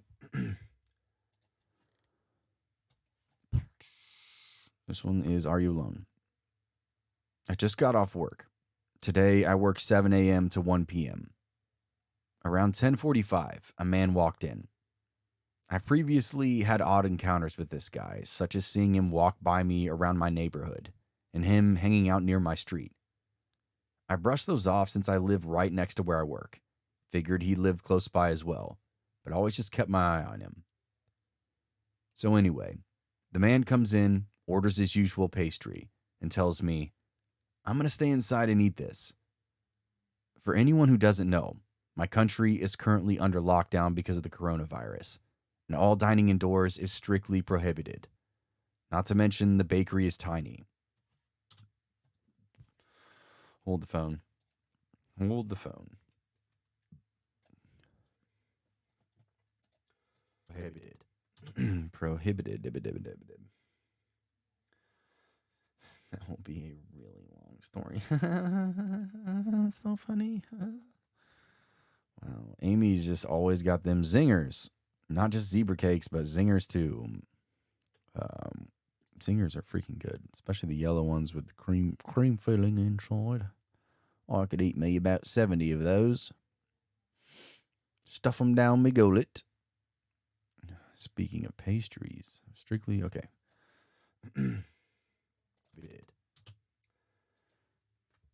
Not to mention my bakery is tiny, and there's never been any tables to sit inside. Only a coffee bar that has never had space to sit. So I tell him, hey, we're on lockdown. You can't really eat inside. His response chills me. Are you alone here? Yes, I stupidly respond, but quickly try to catch myself. But my coworker will be here soon. A complete lie. It's only about 11 a.m., and my coworker isn't scheduled to be here until 1 p.m. when I'm off. Then no one will see me in here, he responds, and then goes back to eating his pastry at the coffee counter. I roll my eyes and just go back to work. I'm not getting paid enough to care if he quickly eats his pastry and leaves. 10 minutes pass, then 15. This guy is still inside. I look over and he's finished his pastry. He's moved closer to the open space in the counter meant for employees to walk back and forth between. Hold on. I look over. He's finished his pastry and is now moved closer to the open space in the counter that's meant for employees to walk back and forth between the front of the store and to the employees only side. Now I'm starting to get uncomfortable. I quickly text my coworker, a 30-year-old man who owns a lot of guns and treats me like his sister. I text him 911. I look over again, and now the man is even closer and is now, quote-unquote, reading a book. He's put the book in front of his face and is peeking at me from above it, watching. Multiple customers come in and do multiple customers come in during his stay. Every time I turn my back to him, he gets closer and closer and closer until eventually he is halfway in our employee-only area. I begin frantically texting my coworker. He tells me he's 4 minutes away. I finally make the decision to text my boyfriend as well. I'd avoided doing so to keep from oh my gosh. I'd avoided doing so to keep him from scaring. What? Why is that worded like that? Why are you worded like that? As well. To text my boyfriend as well. Text my boyfriend as well. I had avoided doing so to keep scaring. See, it's to keep scaring him. That's just so silly. So silly. Okay. Decision to text my boyfriend as well. I had avoided doing so to keep from scaring him until now because I was terrified. I sat in the back of the employee area watching this guy, and I held a knife just in case he decided to come any closer.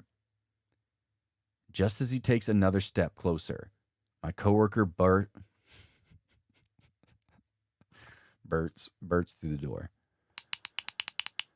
Just as he takes a step closer, my coworker bursts through the door. A confrontation ensues, and the man leaves the shop but continues to sit in his parked car right out front and staring at me still. I tell my coworker about the previous experience, and he's had enough. He marches out to the guy's car and tells him next time he comes around will be his last. My boyfriend pulls up at this point and joins in with the warnings. So, Matthew, aka my stalker, let's not meet ever again. So, Matthew, aka my stalker, let's not meet ever again.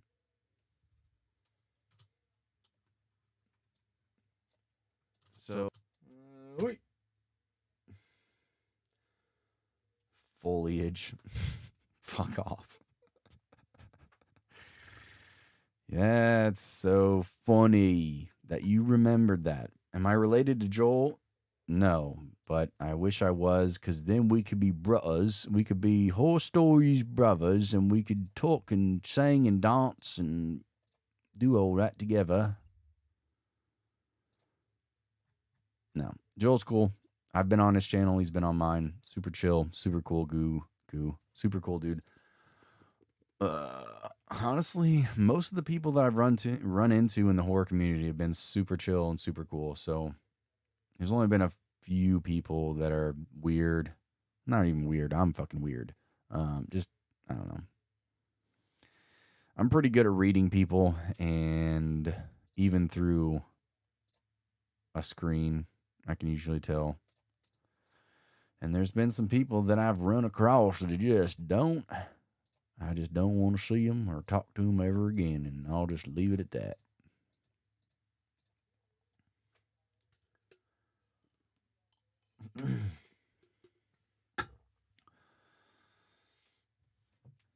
Well, I appreciate that, Mag.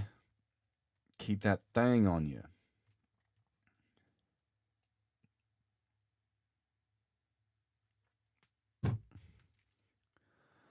All right. I got the creepy encounter and then the dark one. Okay.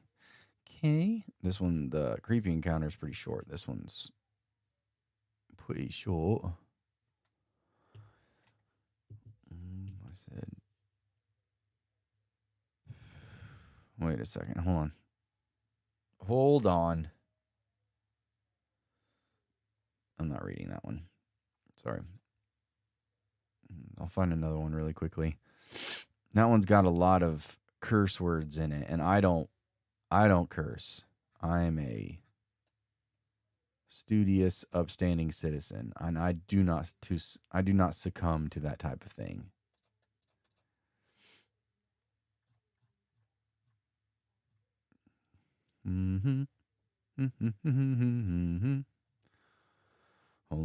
Hold. I know you're all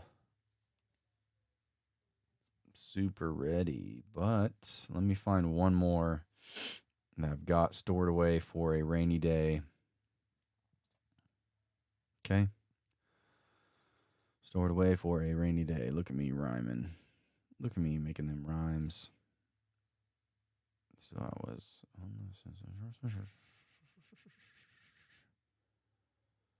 north of Dillon, Silverthorne, Cross, Pettingill Peak, Velasquez Mountain.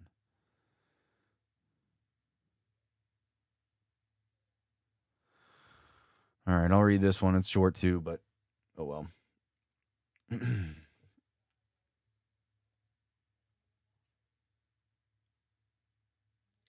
Yeah, that other one. Well, this one's a hiking story, so I guess it's technically deep in them woods, but not technically deep in them woods. Oh, Peter, what? Hang on. Hold on. There might be another better one. Sorry. I know this is super great content to listen to, but you can just listen to me talk to myself for a second or two because I'm really good at talking to myself too. I do that on a frequent basis.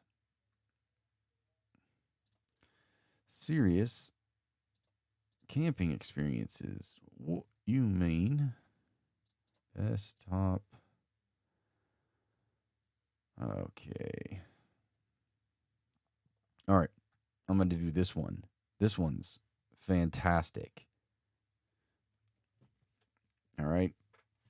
I would say hold on to your butts and that you're going to need the whole seat for this episode or this story, but you don't. You're just going to need the edge of it. See what I did there? Girlfriend. Okay.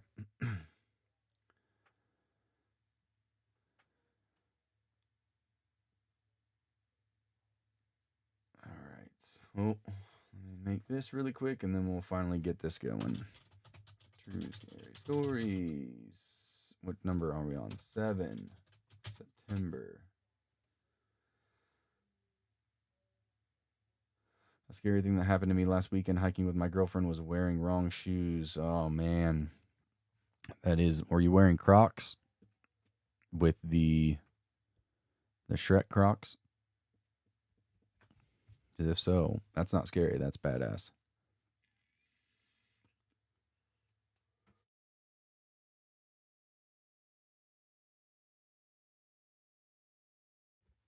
Were you wearing Ugg boots? And I'm going to change this. I'm going to change this real quick.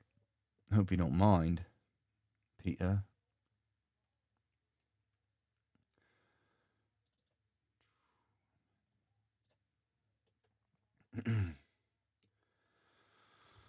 Or were you wearing just socks? Or were you wearing those toe shoes? Did anybody own those toe shoes before? Because that was a time to be alive, right?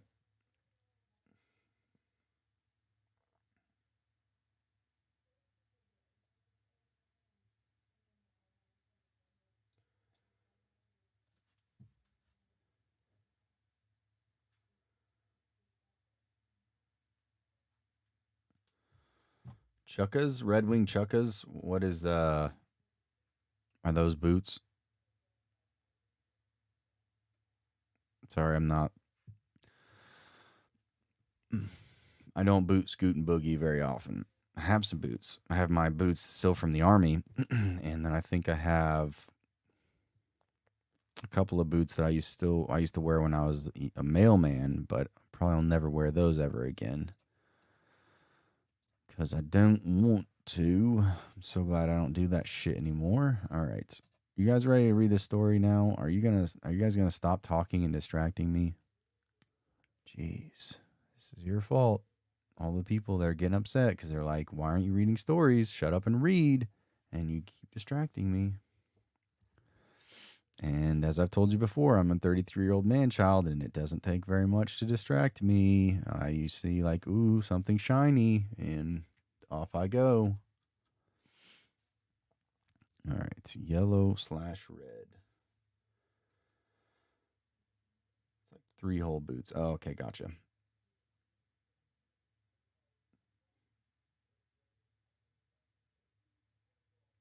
All right, here we go. Hold on to your butts. My girlfriend at the time went camping 5 hours away from her home for her birthday and our anniversary. We made the trip after a big storm had passed through. We left town early and got there early in the afternoon. The guy at the entrance to the campground mentioned there was no one else staying there that weekend, so we're like, oh, this is going to be sick. First, we drove down these long pathways First, we drove down these long pathways to our designated area. As you got close to it, the road narrowed. So basically, you had to back out to get out.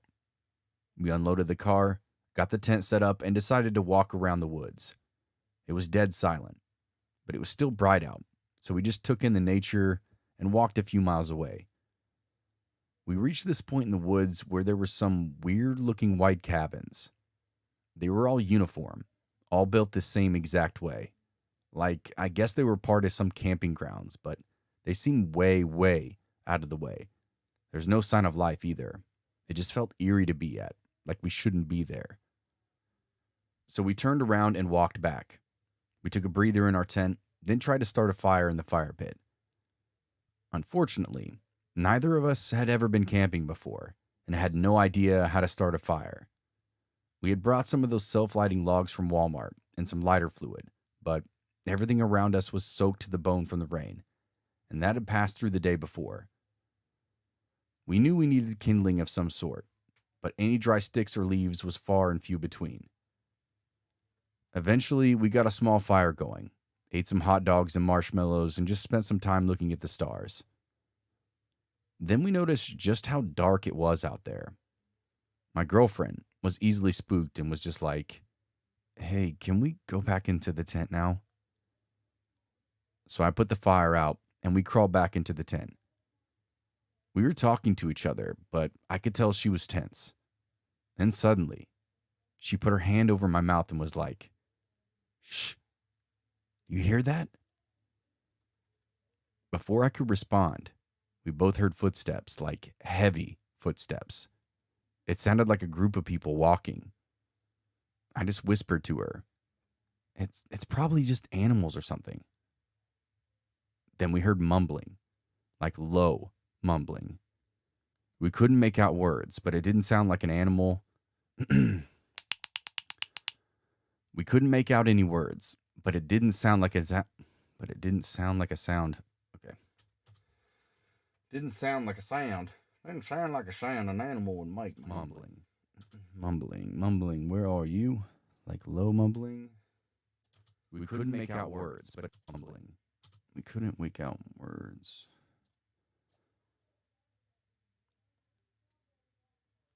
Bro, I would love to make a shirt that says "Shut Up and Read." I wish I would have saved the screenshot of the dude that commented on one of my videos and told me to shut up and read. Just so I could give him full credit of where "Shut Up and Read" originated. And I would 100% have put that on the back of a shirt and then put like "Booze and Booze" on the front. Like, shut up and read.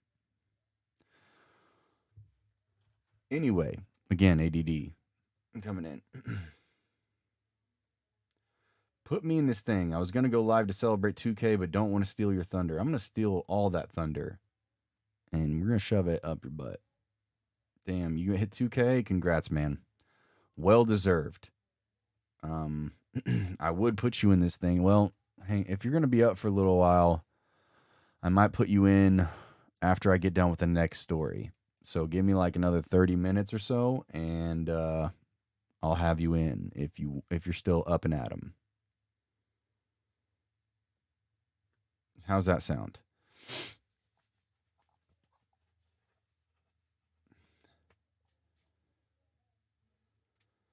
Wait, who's... Oh, is it for real your birthday, dude? I had no idea. Happy birthday, man. Are you an old, decrepit, ancient, aging raisin like me? According to Amy? How old are you? Wait, no. Oh my God. I vaguely remember now from the chat the other night that they do this, right?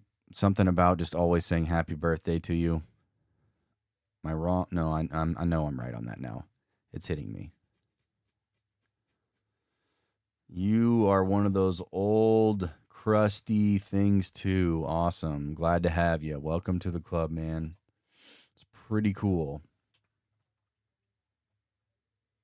Mumbling. All right, back to the story. Stop distracting me, guys. You guys are just so silly. Mumbling. Low mumbling.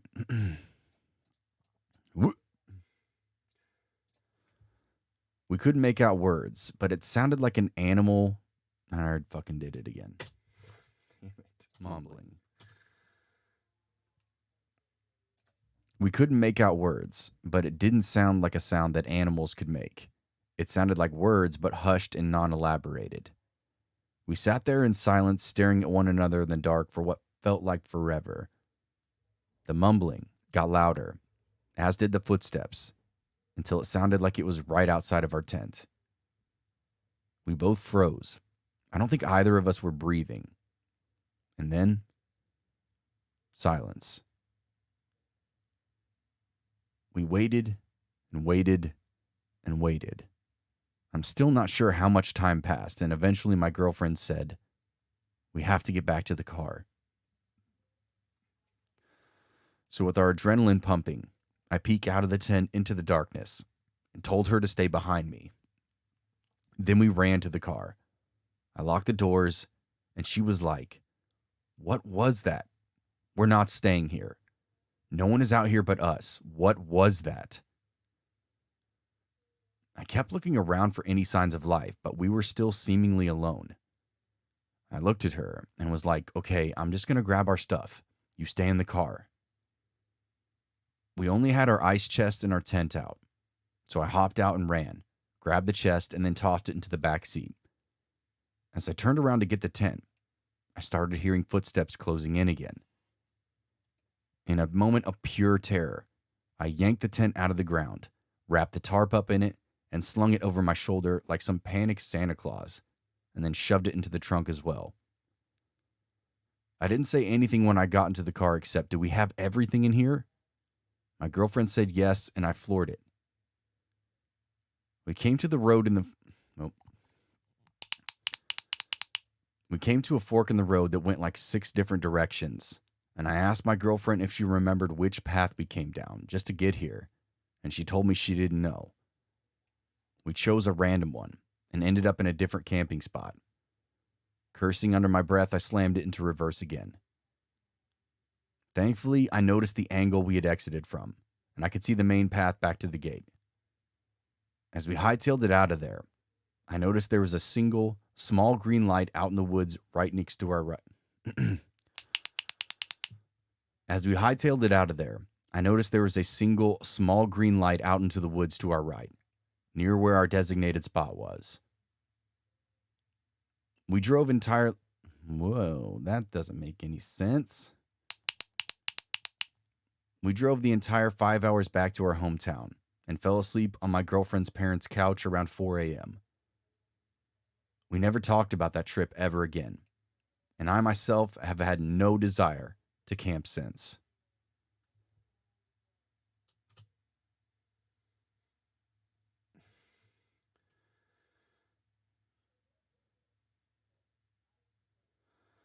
All right, so hang on, let me count this up. 10, 20, 30, let's say 35,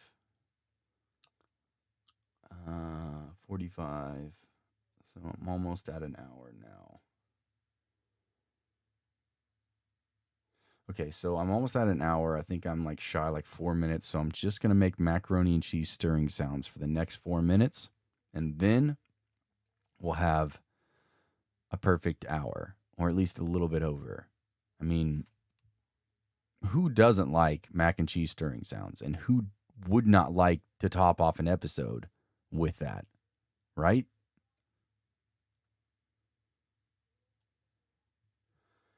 Need 3 more members to do so. Shanus, What it do?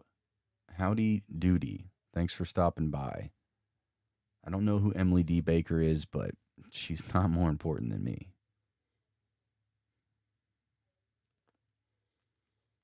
JK. JK Rowling. All right, I got one more. This is a long one, though. It's the thick boy. With 6 C's and. All right. True scary stories. 8 steps. She's a lawyer. Oh, Lord. Oh, Lord. She a lawyer. Oh, shit. She doing a law. Breaking the law. Breaking the law. Oh, yeah. She a lawyer. Mm-hmm. I know that's right. All right.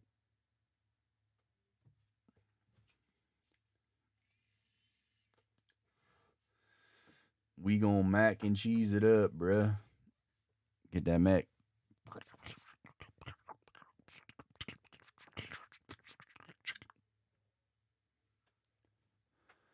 All right, let me get that story out.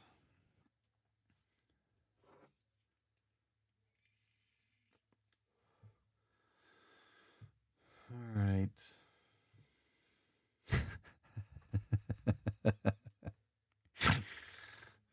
It's so funny. So funny.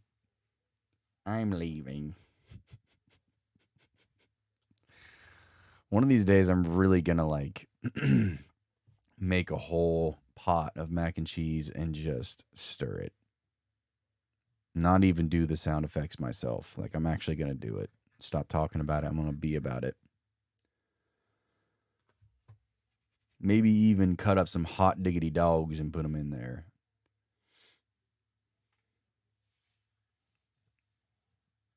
Oh, yeah. Margaret, proprietor. Let me go get another beer really quickly before I do this story. This is gonna be the last story. And my throat is dry. Need to get something to put it down it. All right. Don't leave. Or you can leave if you want to, obviously.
Oh, okay. There we go.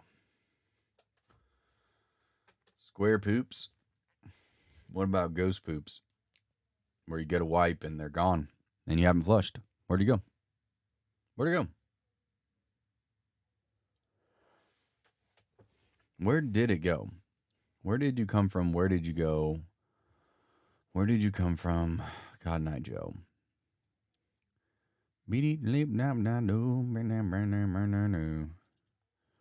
All right, fine.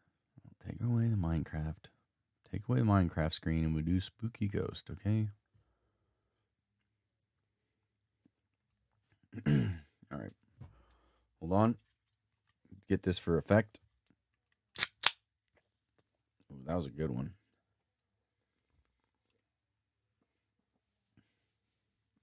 Oh, ADD brain is always strong with mine, with me as well. Always.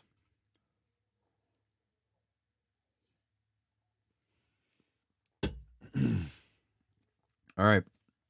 This one's dark, like that one we read earlier, so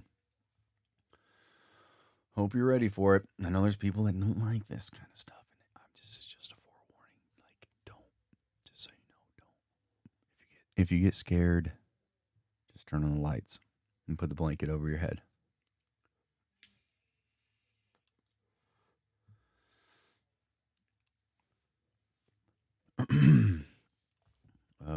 Okay. Ready? Please don't sexually harass my ghost. Leave him alone. Thanks. Where's my clicker? There he is. All right, folks, here we go.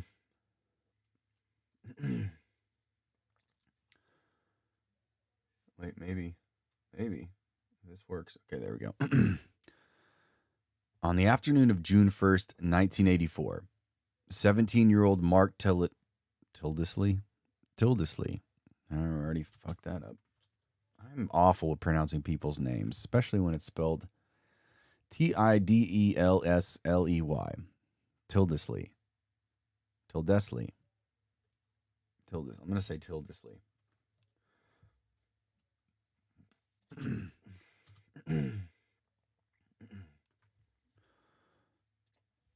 On the afternoon of June 1st, 1984, 7-year-old Mark Tildesley rode his bike down to his local candy store in his small hometown of Wokingham, England. The store's proprietor, Margaret Hickman, was very familiar with the boy, as he often spent his small weekly allowances there. Every time Mark visited, he would pay with 3 10-pence pieces, given to him by his parents. But on the afternoon of June 1st, he paid with a single 50-pence coin. Margaret thought this was unusual, yet simply assumed that Mark's allowance had been raised and sold him his candy. A few hours later, at around 5:30 p.m., Mark once again set off from his home on his prized Riley Tomahawk. Riley Tomahawk. So I thought there was a train coming, so I had to stop, but I don't think it was a train. He told his parents he was headed for the Frank Ayers Fun Fair, which visited Wokingham 3 to 4 times a year. Mark promised to be home by 7:30 that evening, calling out, "Don't worry, Mom, I won't be late," as he pedaled out of the driveway onto the lane outside. But when 7:30 came and went, and Mark failed to return, his parents began to worry. At around 8 p.m., Mark's parents drove over to the fun fair to look for him. His bicycle was chained to the railings outside the entrance to the fairground, confirming that he'd been there. But inside, Mark was nowhere to be seen.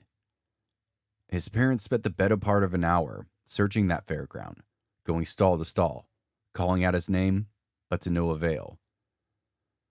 Finally, just before 10 p.m. that night, Mark's parents contacted law enforcement to report him missing. Their eldest daughter and her husband were joined by numerous friends and neighbors for an overnight search party. But sadly, Mark could not be located. The following morning, Thames finally... Whoa, easy girl. Easy girl. Ooh.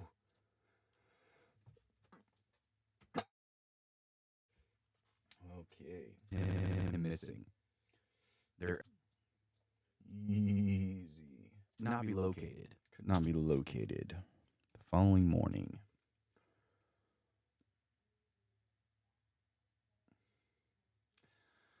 Go get a bucket. We got this. I don't know. I don't know what you guys are talking about. I can't even keep up. Be located with the ADHD. Located. All right. The following morning, Thames Valley. I did the fucking same thing again. Located. Not be located. Could not be located. The following morning, Thames Valley Police put together a full search and rescue team and began to scour the area surrounding the fairground. While ground teams employed more primitive methods, a dedicated search and rescue helicopter utilized cutting edge heat seeking cameras to scan the nearby woods and parkland. But again, no trace of Mark could be found. The following weekend, over 100 Royal Engineers joined the search effort, freeing up police officers to question everyone present at the fun fair on the day in question. The search carried on for another week, but by the end of it, law enforcement was forced to admit that they had no idea how Mark had disappeared. To force a break in the case, a national appeal was launched. Weird. I think all the voices and accents I do don't do me any good when it comes to reading stories because, again, they just randomly will come out unintentionally. Like now, for instance, when I just tried to say launch and I said launched. To force a break in the case. Weird. To force a break in the case, a national appeal was launched shortly before a 1-year anniversary. Okay, I'm going to have to do that again.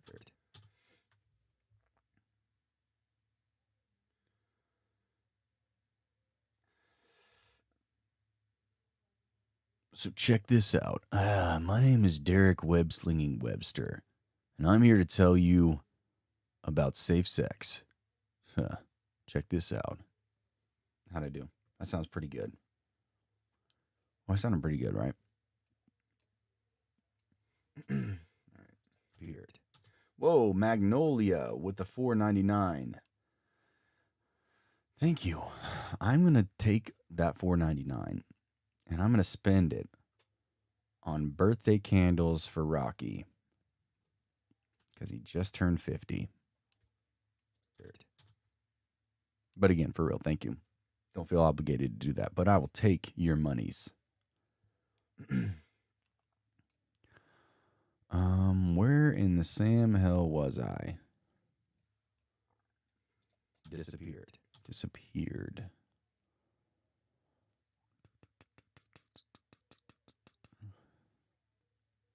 Oh, there it is. It's just... All right. To force a break in the case, a national appeal was launched shortly before the one-year... Damn, I just fucking did it again. Oh, that's okay, because I wasn't recording. To force a break in the case, a national appeal was launched shortly before the 1-year anniversary of Mark's disappearance. The nationally syndicated TV show Crime Watch agreed to platform Mark's case, with their reconstruction watched by hundreds of thousands in June of 1985.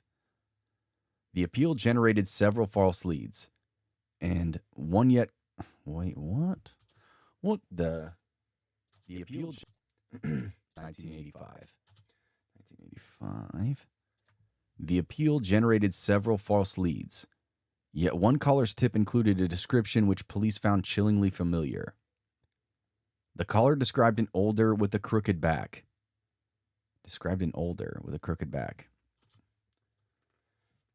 No, it's cool, man. It doesn't, don't feel obligated to do that, but I appreciate it. Thank you. You get the candles, Amy get the cake, and I'll get the clowns. You already have the clowns here. You got me and Rocky. We're both freaking clowns. Here. Familiar. The caller described... That's what it was. The caller described an older with a crooked back who was dragging a boy fitting Mark's description away from the playground. In her statement, she referred to the individual... Why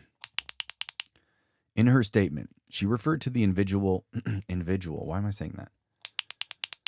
In her statement, she referred to the individual... Oh my God. Kill me. Freaking kill me. In her statement, she referred to the Jesus Christ.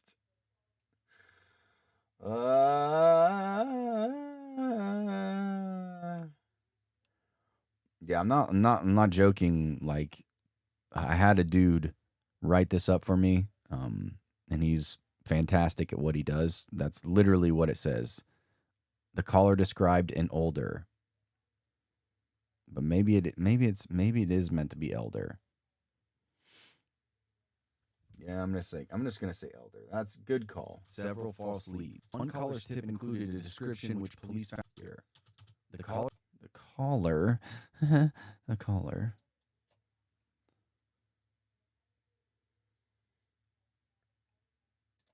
Really familiar. The caller described an elder with a crooked back who was dragging a boy fitting Mark's description away from the playground. In her statement, she referred to the individual as a stooping man, and when one high-ranking detective learned of this, he made an astute but horrifying connection. The detective spoke of a man named Sidney Cook, who had been suspected of using drugs to facilitate the molestation of young boys. However, due to his suspected crimes having very little evidence or reliable witnesses, no formal charges had ever been brought against him. The fact that Cook lived just an hour's drive away made him an obvious suspect, but this wasn't what drew detectives' suspicions. Their suspect had been nicknamed the Stooping Man, and given that he'd begun to suffer back problems as he entered his late 50s, Sidney Cook walked with a stoop. For political reasons, the investigation into Mark's disappearance dragged on for years and years. The case was hideously understaffed due to budget cuts and national strike action, with key officers needing to be diverted elsewhere. This meant that Mark's case wasn't revisited until the winter of 1989, by which time Sidney Cook was serving a 15-year sentence for manslaughter of a 14-year-old Jason Swift. Swift had been lured into Cook's apartment in the London borough of Hackney, under the pretense of there being a party. There, a group of men drugged, molested, and eventually suffocated the boy in what amounted to be a harrowing venal. Is it vinyl or venal? Is it? I don't know that word. I'm not gonna even pretend I know it. Venal.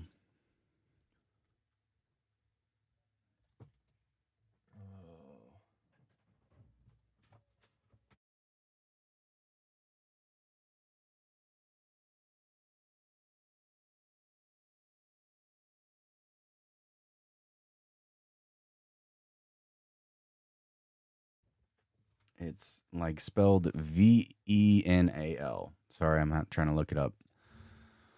I think it's venal. Venal pronunciation. Venal. Yeah, it is venal. What does that word even mean? Venal meaning. Venal. Showing or motivated by susceptibility or bribery. Okay. I just don't have a colorful vocabulary. Where was I? 18-year-old Jason Swift. What amounted to be a harrowing vinyl located the boy. Okay. They're a group of men. Swift. Under the pretense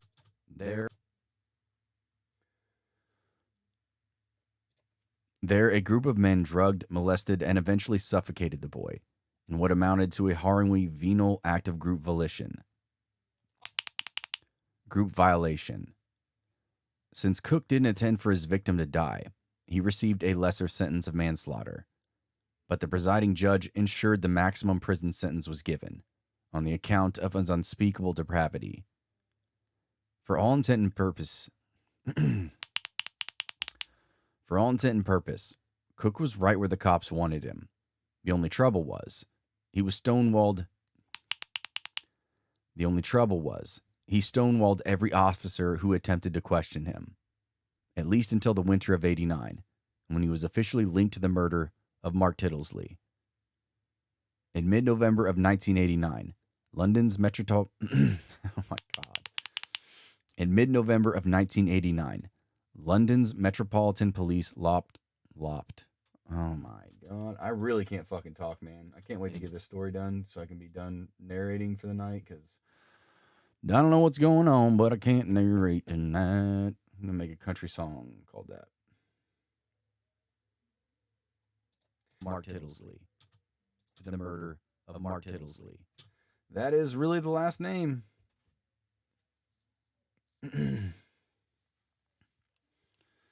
Old Tittlesley. Sorry, bud. 7 years old. It's fucked. This story is very fucked. I have a feeling it's about to get darker. The murder Tittlesley. Mid-November. In mid-November of 1989, London's Metropolitan Police launched Operation Orchid. Their objective was to close several missing persons cases involving young children, Mark being one of them. During the course of their investigation, detectives questioned 36-year-old convicted pedophile Les Bailey. Bailey was considered an accomplice of Sidney Cook's and had been present at the death of young Jason Swift. Therefore, it stood to reason that if the stooping man had taken Mark, then Bailey either knew about it or was personally involved. Detectives subjected him to periods of heavy interrogation, altering between officers of reduced or extended period time. Alternating between it's not officers, my God. Or was personally involved. Detectives submitted... Damn it. Personally involved. Damn it. Detectives subjected him to periods of heavy interrogation, alternating between offers of reduced or extended prison time. They appealed to his deepest fears, to his conscience, using every interrogation trick in the book, and in the end, Bailey cracked. He gave the detectives a small folded-up piece of paper, claiming it'd been secreted in himself. Claiming it'd been in his... I'm just going to say claiming it'd been in himself. Claiming piece of paper.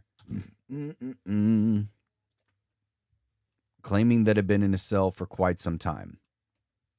When the detectives unfolded it, they discovered that it was a map of which showed the location of Mark's murdered. A map of which showed the location of Mark Tittlesley's murder. Tittlesley's murder? What the? Live read, Darth News. British last names are wild. Yeah, they are. Especially when you got somebody like me, you can't fucking pronounce them. It's a bit strange, isn't it? Mark's murdered. They discovered that it was a map. A map of which... Okay. A map of which showed the location of Mark's murder. The detectives recommended that Bailey tell them everything that he knew about Mark's fate, as possession of the map already implicated him in a very serious crime. And with that, the truth came spilling out. Bailey confessed to being a member of a large underground pedophile ring, who nicknamed themselves the Dirty Dozen. It was them who had abducted and murdered Mark back in May of 1984. Sidney had been the linchpin of the despicable scheme. Sidney Cook had been the linchpin of the despicable scheme. It was him that gave Mark that 50-pence piece on that day he disappeared. During the exchange, Cook invited Mark to join him at the Frank Ayres Fun Fair that evening and promised to pay him for the ride on the Dodges and promised to pay for him to ride the Dodgem cars. But when Mark arrived, Cook had other plans in mind. Bailey recalled how Cook had invited him to a party before instructing him to drive from Hackney to Wokingham with a mutual friend named Lenny Smith. Oh my God. Before instructing him to drive from Hackney to Wokingham with a mutual friend named Lenny Smith.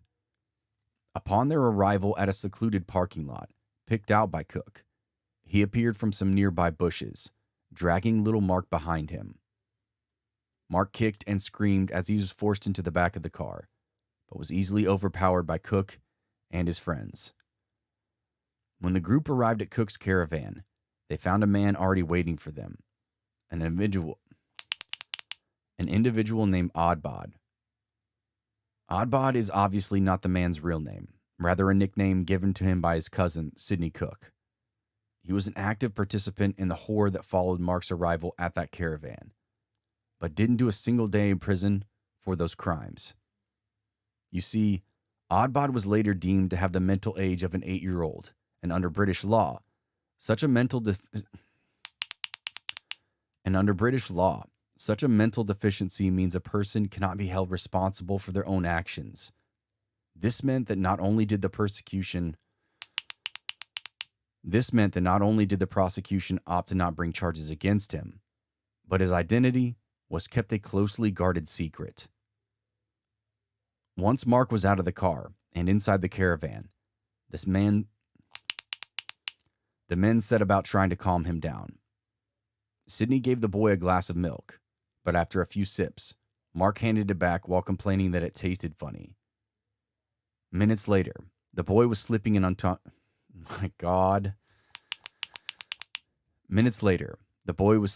unconsciousness, a result of the heavy dose of muscle relaxants Cook had slipped into the milk. After that, the abuse began in earnest. 7-year-old Mark Tittlesley was essentially violated until he died.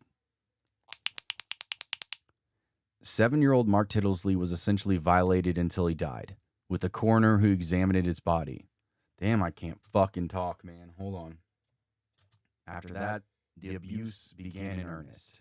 I don't want to keep repeating this part over and over again either. And of course, I keep fucking it up. And I don't know. This guy's fucked. Well, this whole group of people are fucked. 7-year-old Mark till he died. Okay. In earnest. In earnest? Okay. Start right there. I need a drink.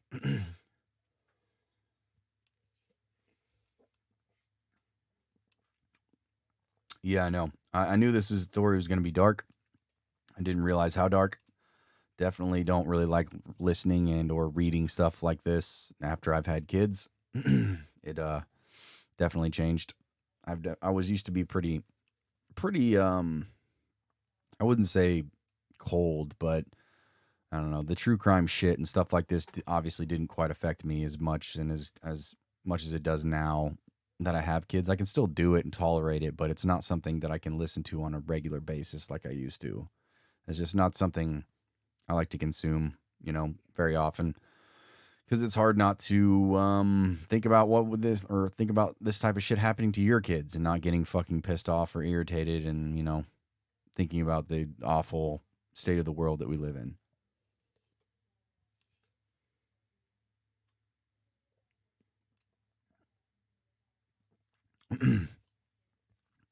Yeah, I've seen enough dark in my lifetime. And now having kids. I don't need to consume it all the time. Not one of those people that has to have it. I'll do it. Now, I still like true crime. I still like stuff like that. I've seen fucked up shit. I've experienced fucked up shit. So I don't really, after you do and see and experience stuff like that, especially in Afghanistan, not exactly something you just want to come back and consume on a regular basis either. And again, especially when it has to do with kids. Anything to do with kids is fucked.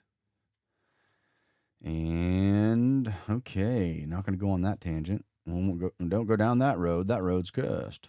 All right. Okay, let's get back. I took a couple of drinks, so hopefully I can get through this and not keep fumbling and stumbling over my words. Like I always do.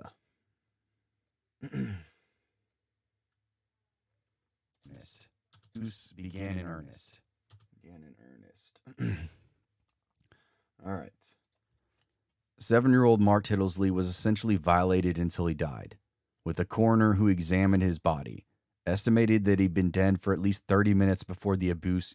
God damn it. Why can't I fucking say this shit, man? I don't want to keep saying this shit over and over because it's so fucked up. It began in earnest. But here we go again. 7-year-old Mark Tittlesley was essentially violated until he died, with a coroner who examined his body, estimating that he'd been dead for at least 30 minutes before the abuse concluded. Les Bailey claimed to have suspected that something was wrong, as he knew firsthand that children dosed with As he knew firsthand that children dosed with muscle real.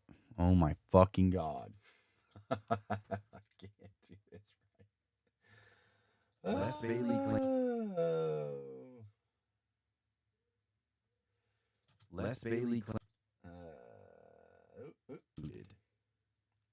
Les Bailey. Okay. We're just going to power through, guys. We're just going to power through.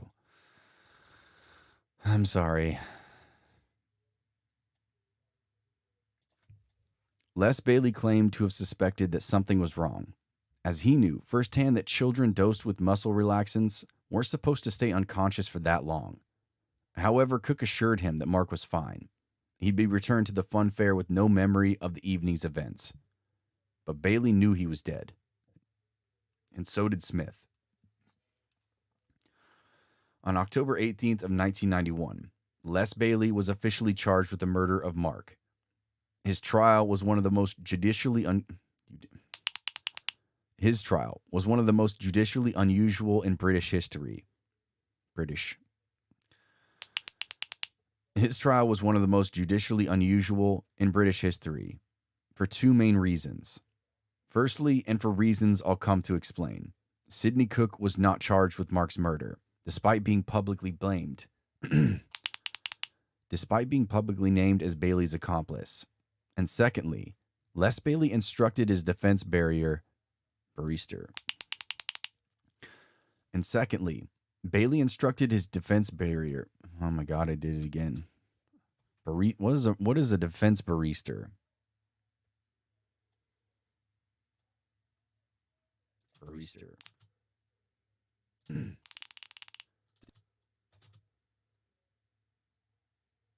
Despite being... No, I need to do that. Okay. And secondly...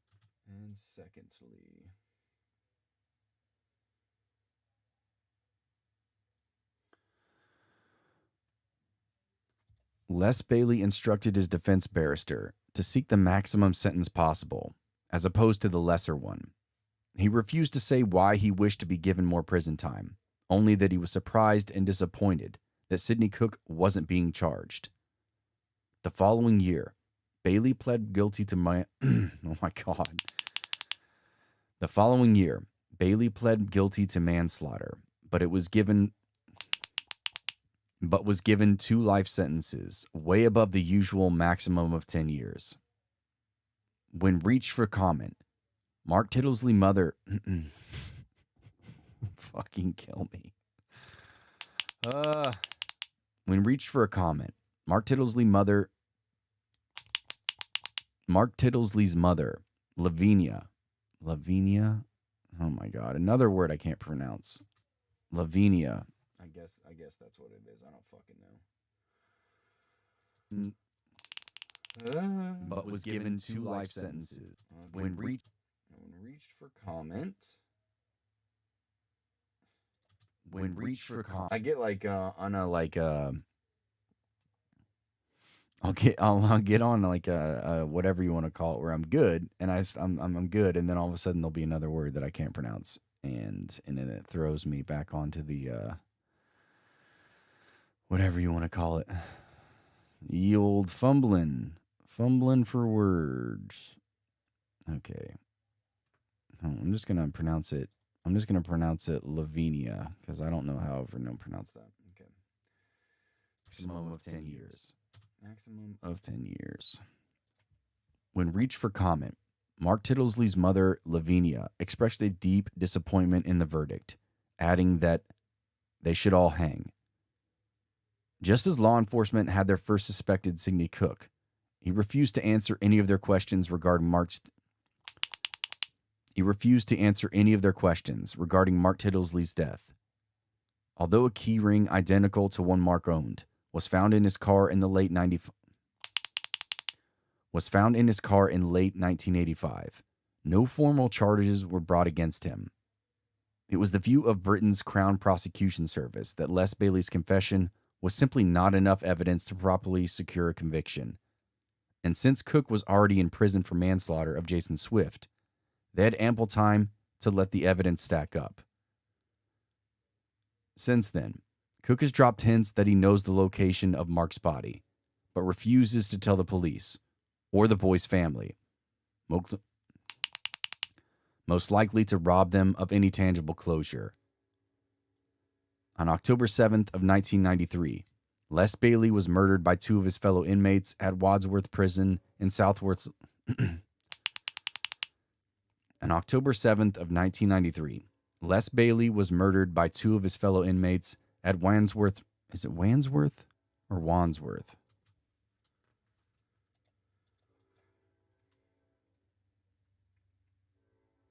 Sure. October 7th of 1993. We're just going to start right there. 3. Hang on. I got to find out if it's Wandsworth or Wandsworth.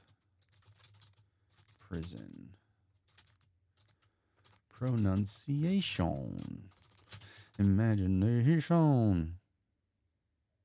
Wandsworth Prison. Just Wandsworth. Good old Wandsworth. Okay.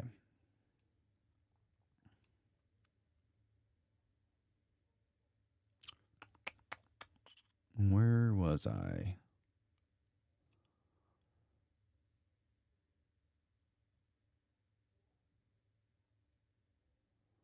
Okay. I'm just going to start back right there. Closure. On October 7th of 1993, Les Bailey was murdered by two of his fellow inmates at Wandsworth Prison in southwest London. One man distracted him while the other crept up behind him with a piece of cord. He died in agony, and it's believed that he was targeted due to his involvement in Mark's death. Lavinia and John Tiddlesley openly celebrated his murder, with the latter giving a harrowing statement to the journalist of national newspaper. I've heard whispers that other prisoners didn't like him because of the awful crime he committed, and I think he got his just deserves. People hated him for murdering my son, and I found out who strangled him. If I could, I'd shake his hand. Lenny Smith also denied any role in Mark's murder and avoided prosecution on the same grounds as Sidney Cook. But in 2006, it was announced that he passed away after a painful and protracted battle with AIDS. Mark's parents once again celebrated the news, saying they only wish it happened sooner. Oddbod, on the other hand, his fate remains a mystery. There's a chance he was taken into the care of the state and spent the remainder of his life under the watchful supervision of various psychiatric nurses.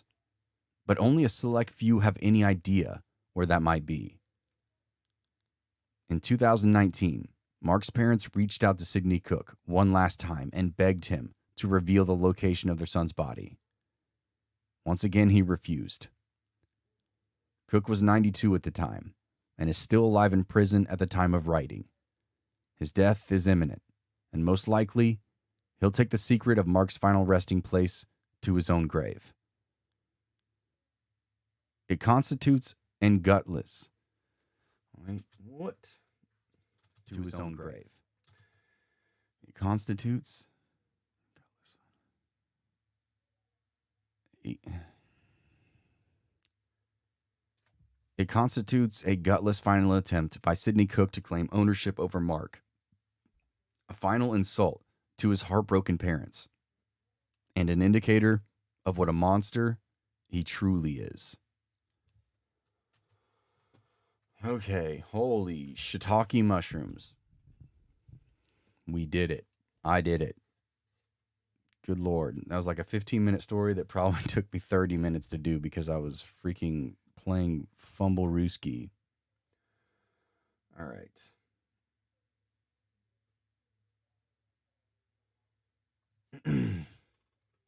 All right. Hold the phone. Let me get Rocky in here.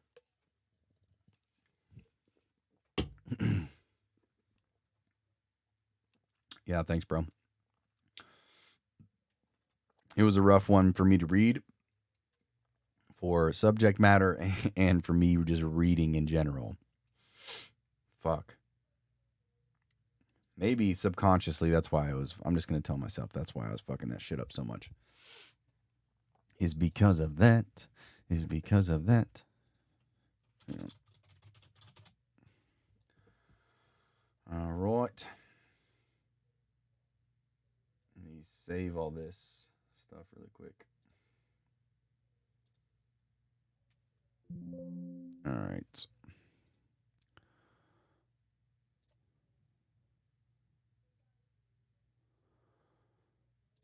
Okay. Getting Rocky in here now. We are here. We are live.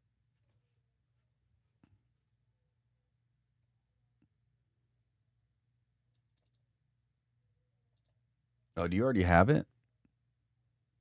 Damn. I thought you were just saying that you ordered it already.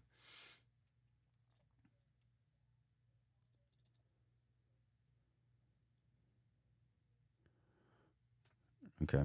Nice. I'm gonna have hold on. I need to find your voice and turn you way up because I can barely hear you.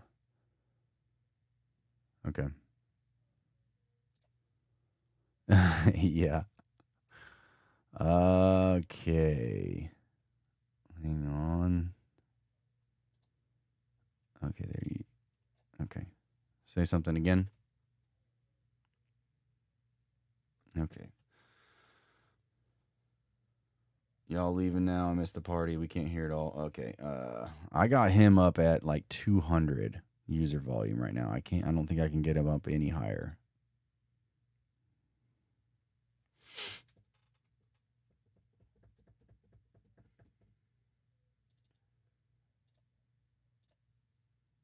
Okay.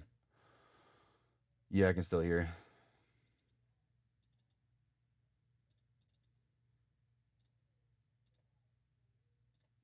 Mm. Where would that even be located? Mine. Voice.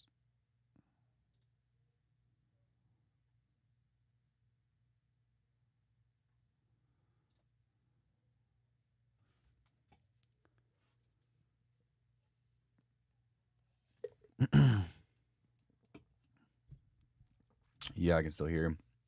You still kind of sound volume wise about the same, at least on my end. And Shayness is saying we don't hear nothing.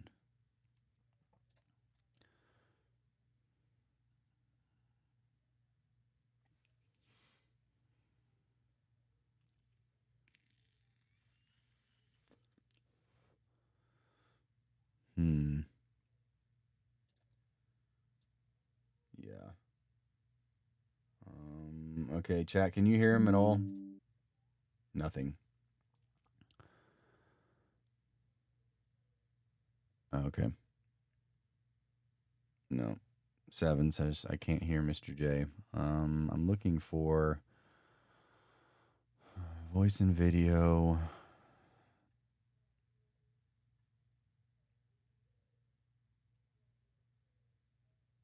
Hmm.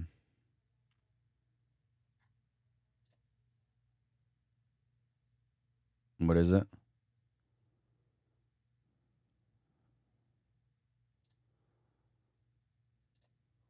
Hmm. Yeah. Negative from Stephen Wood. It unnerves me that Horror is talking and we can't hear him. From Amy. Yep. I know. You're missing out on some quality mac and cheese. Let me see if I can.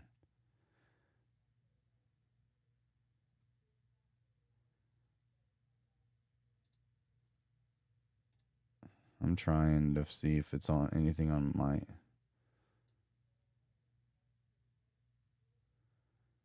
I don't know what that was at.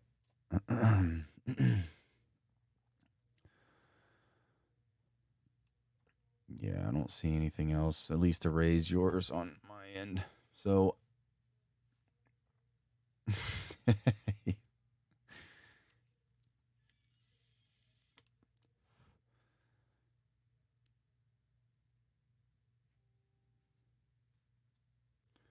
um. Do I have to do that? So I don't think so. Add a source.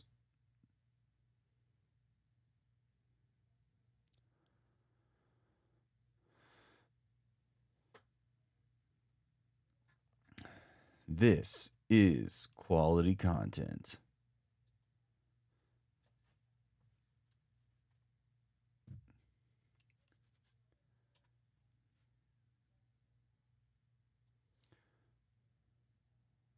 Okay.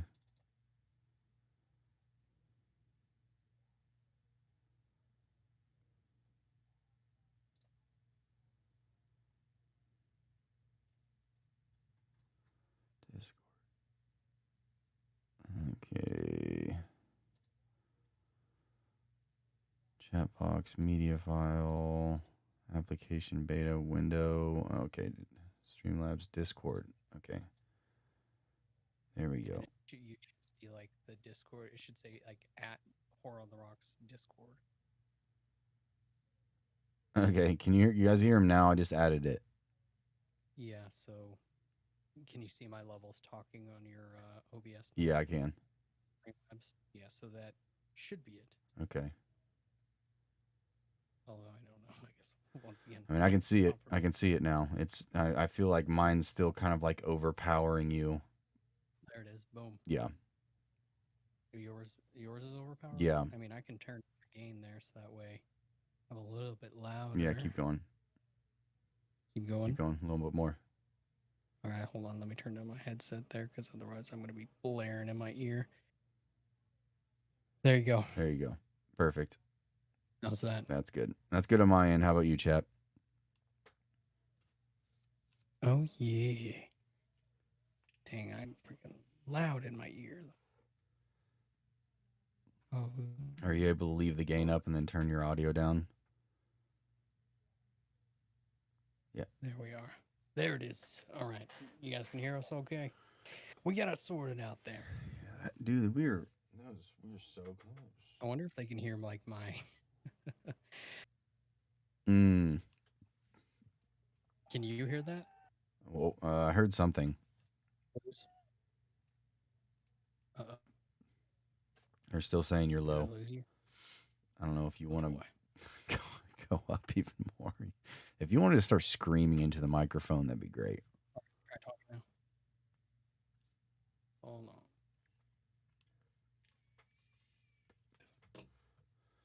I'm gonna save all these stories. So I'll do that. You do that. Okay. Now, of course, I had you, and now I don't. Wait. Wait.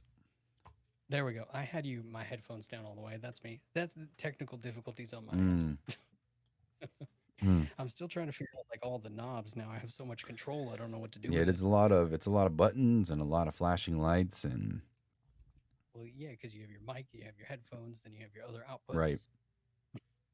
Yeah, it's good time. Good time. And there's still so many functions and stuff on mine that I have no idea how to use or utilize or anything. So. If I play my sound pad, can you hear it?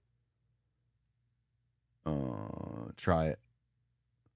I was playing it right now. Oh, I can hear it. I can hear something. Yeah, it's not like I can't hear it, but I can definitely hear it.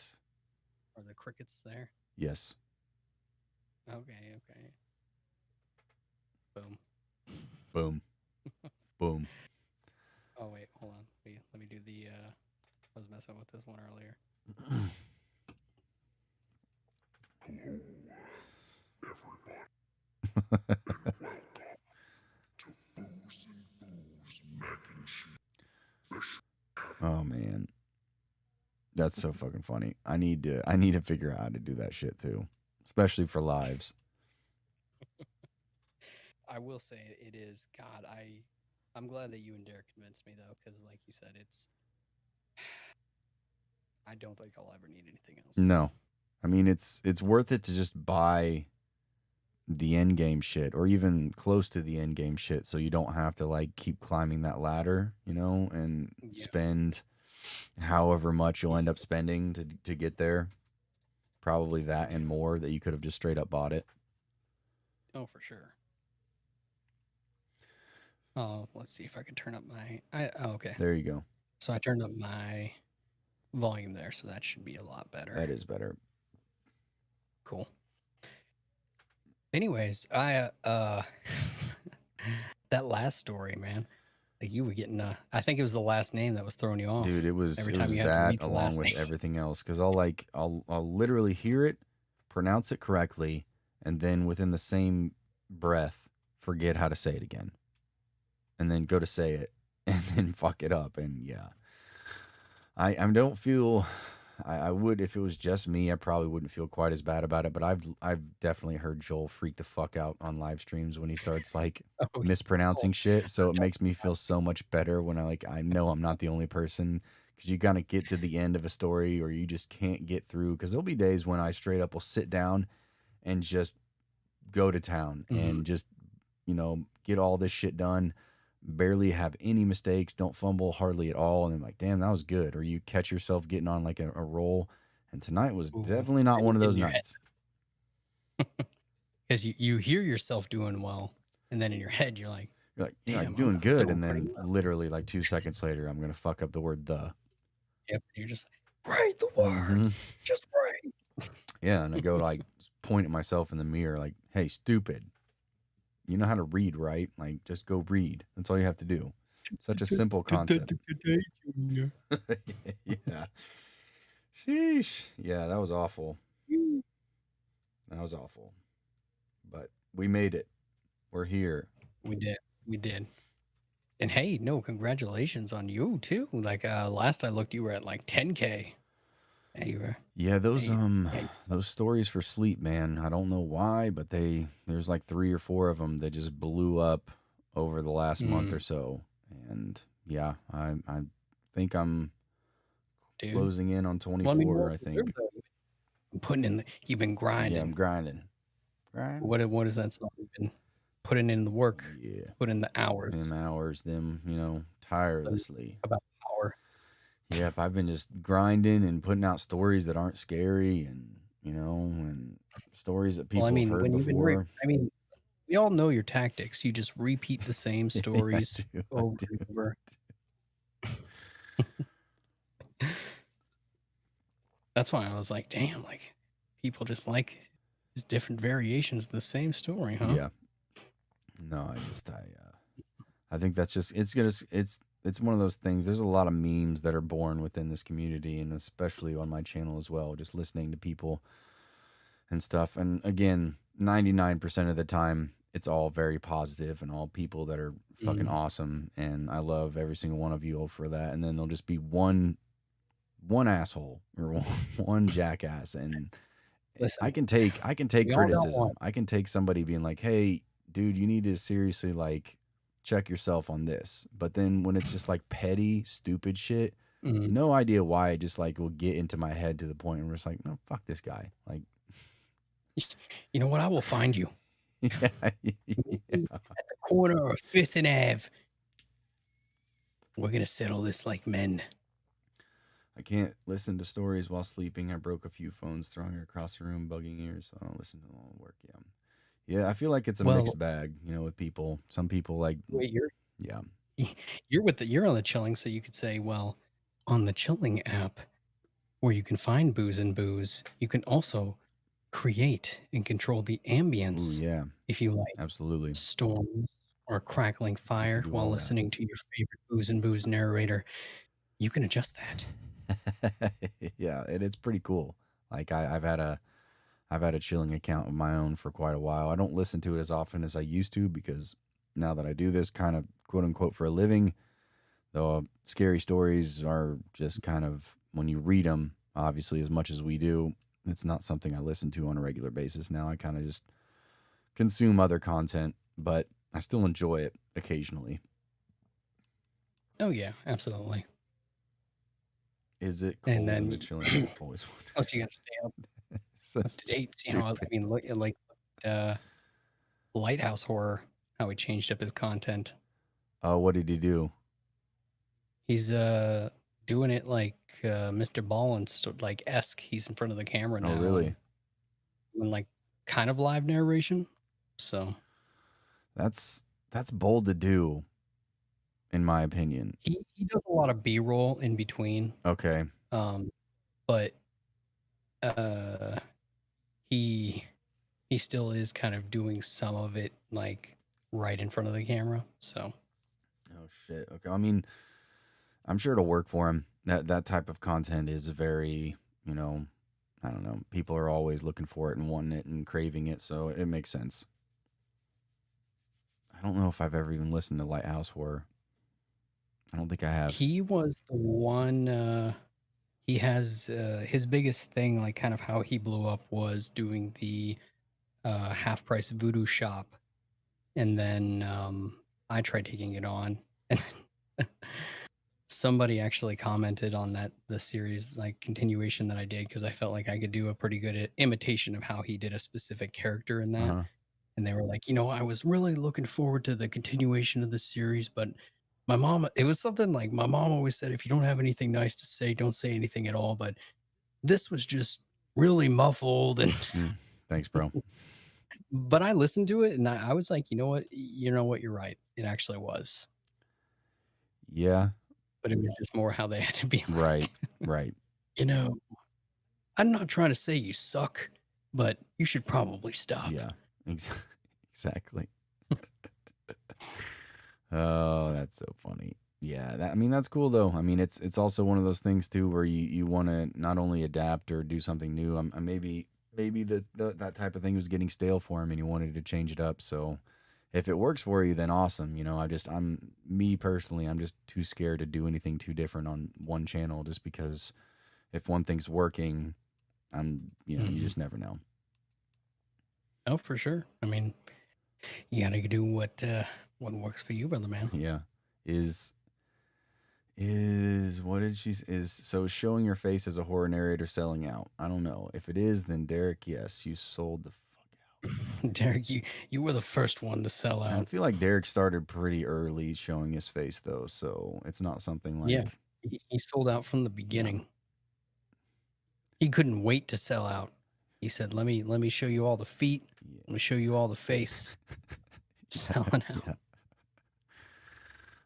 That's so funny. Derek, what are you doing? You want to hop in here too, man? Oh, You DW. want threesome? I don't know. Well, I mean, we did it on my channel. I mean, now we got to do it on yours. I'm not gonna be on here for that much longer. I probably got another hour left in me. That's about it. Do it. Do it. Derek, I appreciate that there, people want- Magnolia. I don't know what Lighthouse sounds like, but I would assume he's probably pretty damn good. He, if I can, I don't know if I can try and like imitate him. His cadence, and it's very more story. So he's like, my, so it's sort of like, I worked in a doctor's office, but something was very wrong with the patient files. It started about 13 years ago, and I really couldn't handle it. Kind of very like almost, I don't know, like you can't see my hands, but So has he always done creepypastas up until now, and now he's doing, or did he move on from creepypasta to like allegedly true, and now he's like moving on to Mr. Ballin true crime? he's doing what I've been doing, which I was telling you and Derek about, like the stories with long titles, and they're very capturing. But I believe he's always done, I guess you could classify them more as like no sleep stories. Yeah, because looking at his like oldest video, I moved into a small town. Something started coming into my room since Halloween. Okay. Derek is also boldly claiming in the comment section that he thinks he's the most handsome narrator out of us three, and I mean, it's a bold move, Cotton. Let's see if it pays off for him. Yeah, well, I mean, he is the only one who has a face to show. That's So true. I don't think. I mean, if you look around enough, you could see my face, but it's probably nothing I'll ever so I've do heard. directly, at least on this channel. Who knows? Maybe you might get spicy later on. Yeah, Derek is definitely You just top wait three to at watch least. people show you, Yeah, see that's you true. clicking your I've always like 17 super paranoid that I thing. accidentally might still have my camera on or something when I go live on here and accidentally like oh shit, oh something like that. There's been a few times where I thought about getting like a Reaper costume and just like putting it on and doing that, being stupid that way, or even like getting like the Burger King guy costume and doing something like stupid like that. But You'd have to find something that's like breathable. yeah, that probably wouldn't sound like super muffled and stuff through a mask or something. Or you'd be like, I was born in the dark, molded by it. Oh, Bane. Derek, Oh, Bane. born top 3, but he'll never be as handsome as I. So, 2K, did you hit that today Or last night? Like, I guess like early this morning-ish. But yeah, no, I was sitting there and coincidentally too, my I didn't get a chance to like post it because you know how like the studio is, it'll give you a notification and if you accidentally like hit dismiss, there's no getting it back. Yeah. So it was saying it's like, oh, it's your YouTube birthday.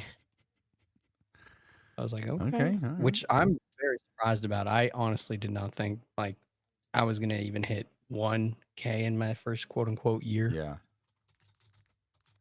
I mean, it's still a pretty good feat and or like a goal to obtain. Even when I was around, even I feel like I've heard from multiple people just saying even getting to like 100 to 500 within the first year is just like a super big thing. Like even being able to attain that is a lot. So be proud of that shit. Well, I mean, especially in this space, just 'cause trying to do something that stands out, I Yeah, guess, so many other people are doing.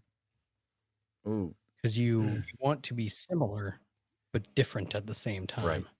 7 just says, "Thank you for the 2 shots, bro. I do not need to be doing shots on a what is it, Wednesday night?"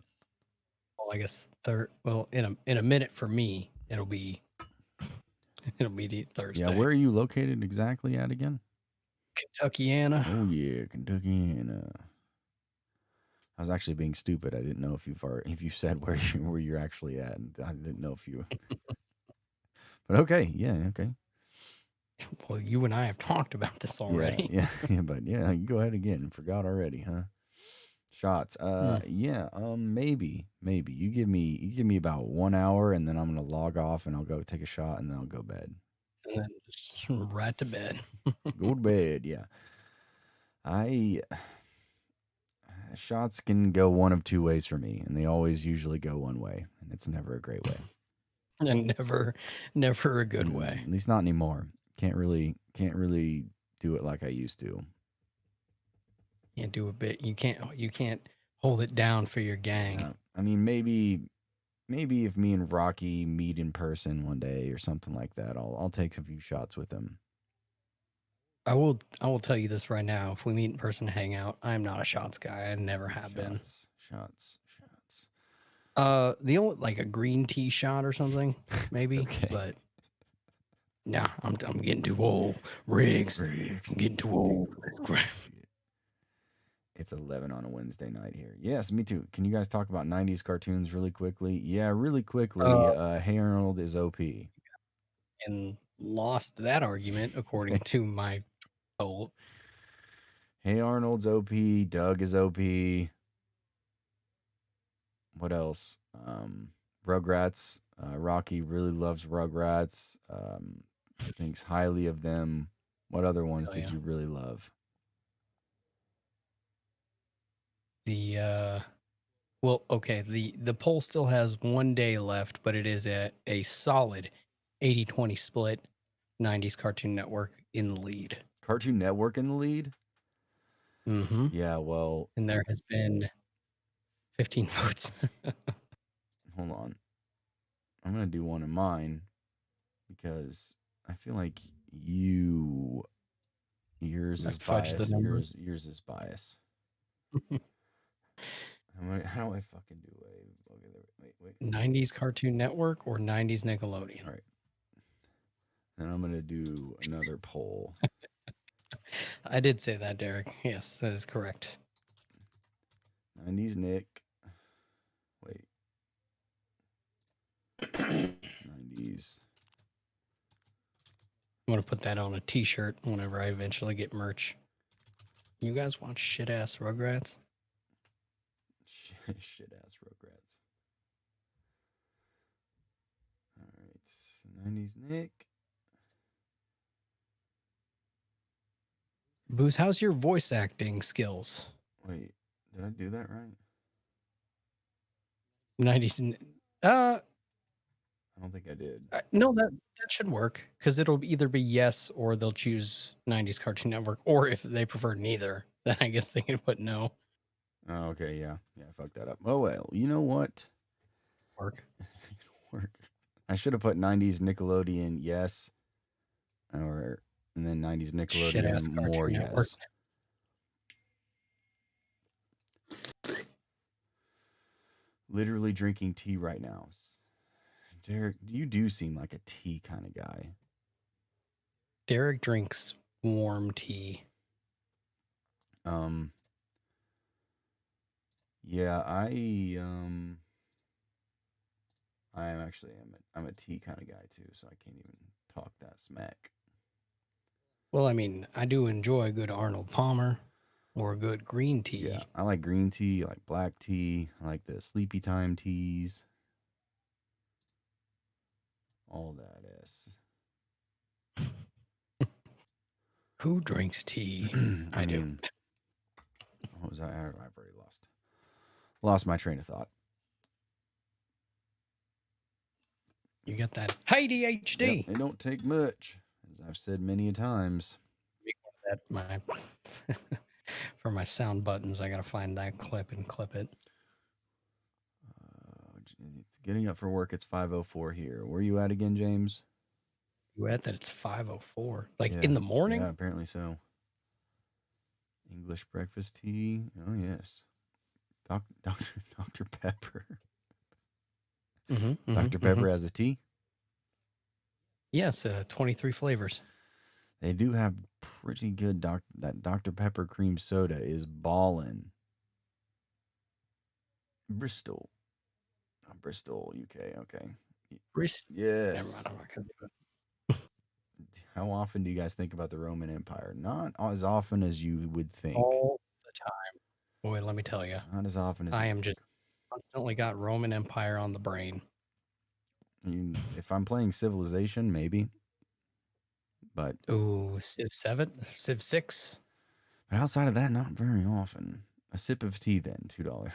All right, sip of tea. I'll take a sip of tea for you. Thank you again for the 2 there, 7. Amy, I know what you're referencing there too. Love you too there, DW. You have yourself a good night. You sip that tea. Dream about mac and cheese dream sounds about in mac your and dreams. cheese sounds. Dream about me. Dream about the stuff we're gonna do when we see each other for the first time. Have you seen that video of that dude? I don't know if he might be a little old TikToker where he goes up to people and he's just like walks around with his phone. He's like, "Hey, what's up, YouTube? The next guy I see, I'm gonna kiss on the lips," and then like all these people just start like sprinting away from him. I think I'm just gonna go. I'm gonna go in for a kiss the first time I meet Derek and see what happens. You have to. You got to do the like hand on his cheek. Yeah. And then the other hand, you got to grab his lower back. Cup him. Do a little cupping. Mm-hmm. James, thanks for stopping by, man. Have yourself a great day. You don't want Derek to think he's just an object. There's love in that. Yeah. Passion for fashion. I have a feeling that probably wouldn't go over very well. You're probably like, well, this is the first and last time we hang out. I will never And then next thing you know, you're gonna be on a Let's Not Meet story Yeah. to the creepy narrator. Let's Yep. never meet. Let's never meet again. Be the first and last time he ever Check meets this up with out. another narrator. I was visiting one of my friends, and it did not Go go well. well. So check this out. I met this guy 4 minutes ago. Let's see what this is at. Let's take a little look-see, shall we? That poll is so confusing, and I fucking made it. Some people, they're probably 90s Disney people. Yeah. Clover, have yourself a good night. Derek, You always have a good night. always. So to the guy who kissed me right on the mouth, let's not again. Unless you want to. If in that case, call me. That reminds me of like there's a I think I sent you guys a screen cap of it, like somebody asking if this is an LGBTQ channel. Mhm. It's like every story on here is always something about somebody gay. I'm just like, there's been like literally like 4 Yep. stories, man. Like, why is it a big deal? I exclusively look for that. Makes me want to. Just so people, I don't know. Again, it's just people. I think people want to complain. Well, naturally so. I mean, I saw, I don't know if you saw Southern Cannibal post the other day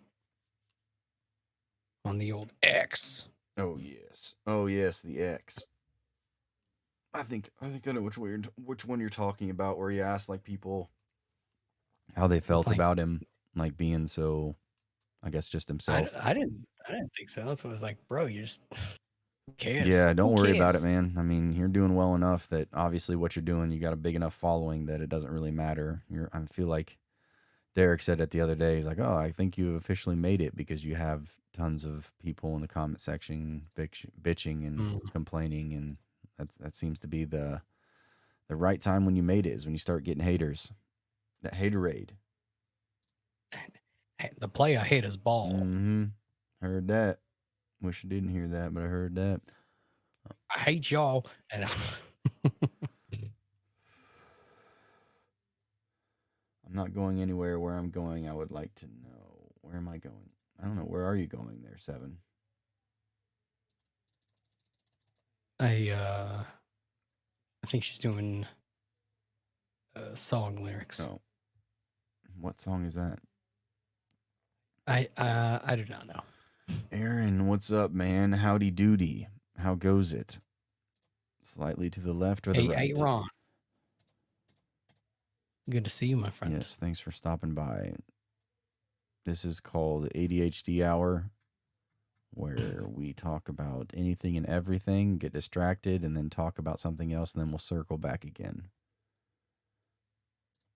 To caveat off of that, Yeah. dude, I was waiting for the Stan rant. I was like, oh, get him. Yeah. I'll try to. I'll keep that one bottled up. Nobody wants to hear about that. We'll push down our. Yeah, I'll just do what I've Never- always done. What I'm super good at is just push it down. Push it down and never bring it up Never, again. brother. On lunch right now? Do you work? Where are you at in the world? You working second? No, I guess that would be third shift. I don't even know. I don't shift it much anymore. You don't shift shaft. No shifting, no shafting. Friend that turned out to be. I'm still. You're certainly missing out. Yeah, I know. I heard the shift shaft is all the rave these days. It is though, isn't it? In it. In it? Bitch. Shoot, boy, I'm gonna tell you about that shift shaft. Shift shaft. All right, let's. No, I'm just gonna leave that. Okay, never mind. What's your work schedule like? What time do you have to be at work, or do you work from home? You asking me? Yeah. I am in office 2 days a week and then the other days I'm doing telehealth. Okay, that's what I thought. I remember what you said your profession was. I just don't know if we'd ever talked about Yeah. your work schedule. 4:30 to 1 a.m. So that's why it's like sometimes like people ask me to collab and I'm able to get them. Super quick. Typically it's because I'm already home, and Yeah. I'm like, oh, I have an hour break. Or I mean, that's nice. That's gotta definitely come in handy, especially when we do this. I'm very much looking forward to the day where I can just do this. Yeah, nice. I need to. I'm trying to get into, which I think it's pretty solid now, into like an actual schedule, because I was just waiting to Mhm. the last minute to do a lot of this shit, like finding stories and stuff like that, going back and seeing if I'd gotten any responses and or permissions for them, and then it'd be the last minute and I'm like, well, fuck, 90% of these people haven't even responded back to me, so what the hell am I going to do now? Yeah, dude. Reddit authors are getting. I mean, well deserved. They are their stories, but a lot of them are starting to ask for that moolah in return, Yeah, it ain't going to be me. So like way more than like typical. Because I could understand if like you're a pretty, we'll say, quote unquote, well built up author on Reddit, and a bunch of your stories people have done and want to do. I can understand that, but $20 for one story, no, bruh. no. All right, well, and Nicole, thanks for stopping by. Appreciate you hopping in here. Always fun. Always a pleasure to have you. Have a good night. Go find yourself a shrory. Clover, I'm glitching. Do I sound glitching to you, the booze on your end? You did a little bit ago, but it's good now. I think it's Mm. my honestly, I think I it's my uh internet. I have the WizGate thing on. I'm trying that out, and I think that that's what that is. It's either that or my internet, because the other night when me, you, and Derek were in here, I was like, it was both of you guys. So obviously it wasn't both of your guys' shit happening at the same time. So I think every once in a while my internet like phases in and out, just probably because how many devices are using it at one time. And I'm not Mm. like directly connected to my modem or anything like that. I'm kind of off. Oh, there's your problem. Yeah, I know. I want to do it, but my wife does not like the cable running all the way from that all the way into this room. It's quote unquote You can get tacky. do you got baseboards? Yes. When we're done with this, remind me, unless our ADD brains don't remember. I'll show you what I got. These baseboard hide things, and you would never know. Okay. I might have to pick some of those up because, yeah, That's what I ideally, did. I, I ran all the way from downstairs to upstairs. yeah, I need to do that. Yeah, because it's God. I can only imagine upload times for you then. Yeah, exactly. I mean, it's not really, it's not that bad, especially when most of the time when I'm uploading, there's not as many people, and I have pretty good internet, but it's obviously just, and I'm not too far Well, away that's the from the thing router though. Is itself, like but it's obviously enough. internet companies throttle upload. They'll say like, oh yeah, we give you 400 megabits download, but what they don't, what people don't, and a lot of people don't know is actually they throttle your upload, and there's nothing you can do about it. Like you can tell them like, hey, I do an internet speed test. I have super fast download speeds, but my uploads are like 1.5 Right. megs or whatever. And you tell them, and they're like, "Oh, we're sorry." Like that South Park Oh, episode. yeah. We're Yeah. sorry. I need to just do it. Yeah, I'll definitely probably be investing in some of those to get, because I have the cables. I've did it. I did it for a little while, and that was obviously not a permanent fix. Yeah. Well, Aaron, I agree too. Like I would have liked to run them through the walls, but that's a process. And unless you like do that while a house is getting built, it's difficult to do that in without just destroying your walls. Right. Yeah. We got enough renovations that we need to get taken care of at this point. I don't need to be drilling any more holes in any more walls. Bzz. Just go to her tomorrow and say, you know what, babe, we're doing a demo day. I'm putting in a master backyard. We're we're running cables through these walls. She's gonna say, a master backyard. What is that? And you'd be like, oh, only the hottest new thing that every house needs to yeah. have. Oh, that's gonna be when we end up selling this house. That'll be something I will definitely be reiterating constantly to the realtor to let them know. This house has a master backyard. Okay. Oh, Yes, that master backyard where I eat lots of mac and cheese.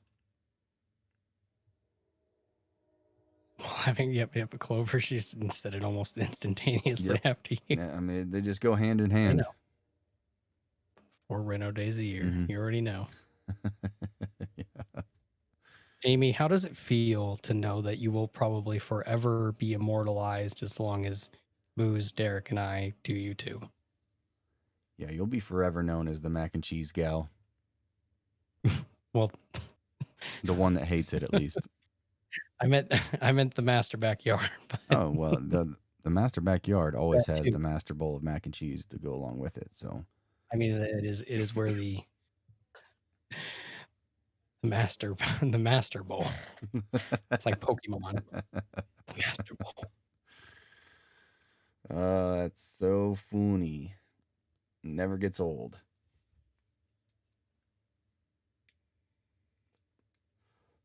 And that pole is like bugging the fucking shit out of me because yeah, we're just gonna do that. Naughty. You've been naughty. Or wait, I wonder how it would sound if I did it like, wait, where's my Voice. You've been naughty. Yeah, that's a lot better. So this is super random, but I just thought about it. So every other Saturday, me and like 6 or 7 of my closest friends I've had for like a really long time, we all get together and play games and drink and play Mhm. drinking games or go to a bar or whatever. And one of our friends like hates mustard with a passion. Like he can't fucking It's an odd stand it. thing to hate. He wants absolutely nothing to do with it. So over the course of our friendship, we've found ways to dick with him. And you know, when it comes to mustard, like we drew last Mhm. summer, we drew like giant mustard penises on his sidewalk and stuff like that. Just like little, you know, fun stuff that 33-year-old men do. You know, I mean, yeah, absolutely. and this Saturday we're like going over to his house. We're gonna play games and stuff like that, and like have a bonfire or whatever. And we've sidebarred a conversation to where we're all gonna bring some kind of dish that involves mustard in some way, shape, or Oh form. yeah. Because he's asked like everybody to bring something. Like, hey, I'm gonna make pulled Oh, pork, we'll so bring I need you all to bring something. So we're all bringing some kind of dish that involves mustard or being made with mustard or has mustard on it. I bought one in like a couple of those gallon mustard things that has the like the spout, the push spout on the top Mhm. of it to bring, you know, for all that type of stuff. And it's just, I'm really excited for Saturday just to get his reaction because he's probably As going you to tell should us all to leave. I just thought of this, and you can feel free to take this idea as your own. So you get one of those blow up male appendages, and you use that as a mold to then glue bottles of mustard into that form, and then you deliver this to him as a trophy. That's actually a pretty good idea. And we might have to fashion something like that before Saturday. Because if you just blow it up and then once you deflate it, everything will be glued together, Right. and it should be pretty sturdy. Yeah, it should be.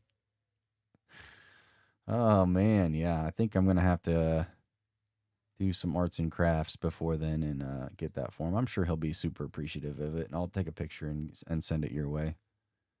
Oh, please do. From Paris with Yeah. love.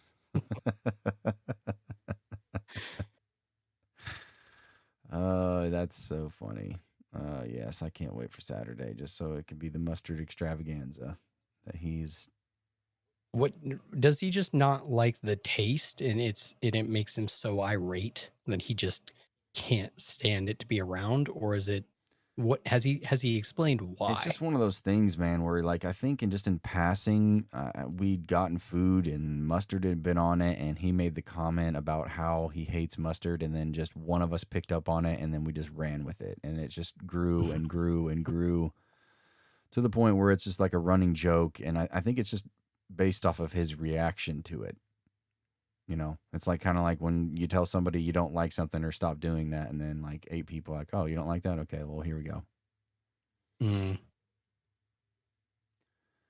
Mustard? I mean, I agree, Amy. There's nothing that like the only thing I ever will eat with mustard is like McDonald's Dude, I burgers. fucking love Other mustard. than that, there's no point to Hot dog, put like on a brat or a hot dog with mustard, ketchup, relish, like all that shit. Like, yeah, game on. Well, let go. I don't really eat hot dogs. I'm more of a brat guy. I like them thick.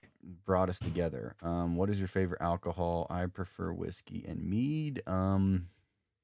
Wait, whiskey and mead together or separately? I would assume separately. That'd be a pretty big mix. If I have to pick my favorite, I don't drink whiskey like quite like I used to, but when I do, it's usually Buffalo Trace. I was gonna say you already stole my answer Yeah. because I think that's how we became friends. think so. I think I saw you. We post both already something. had alcohol in our names. Well, that so too. Yeah.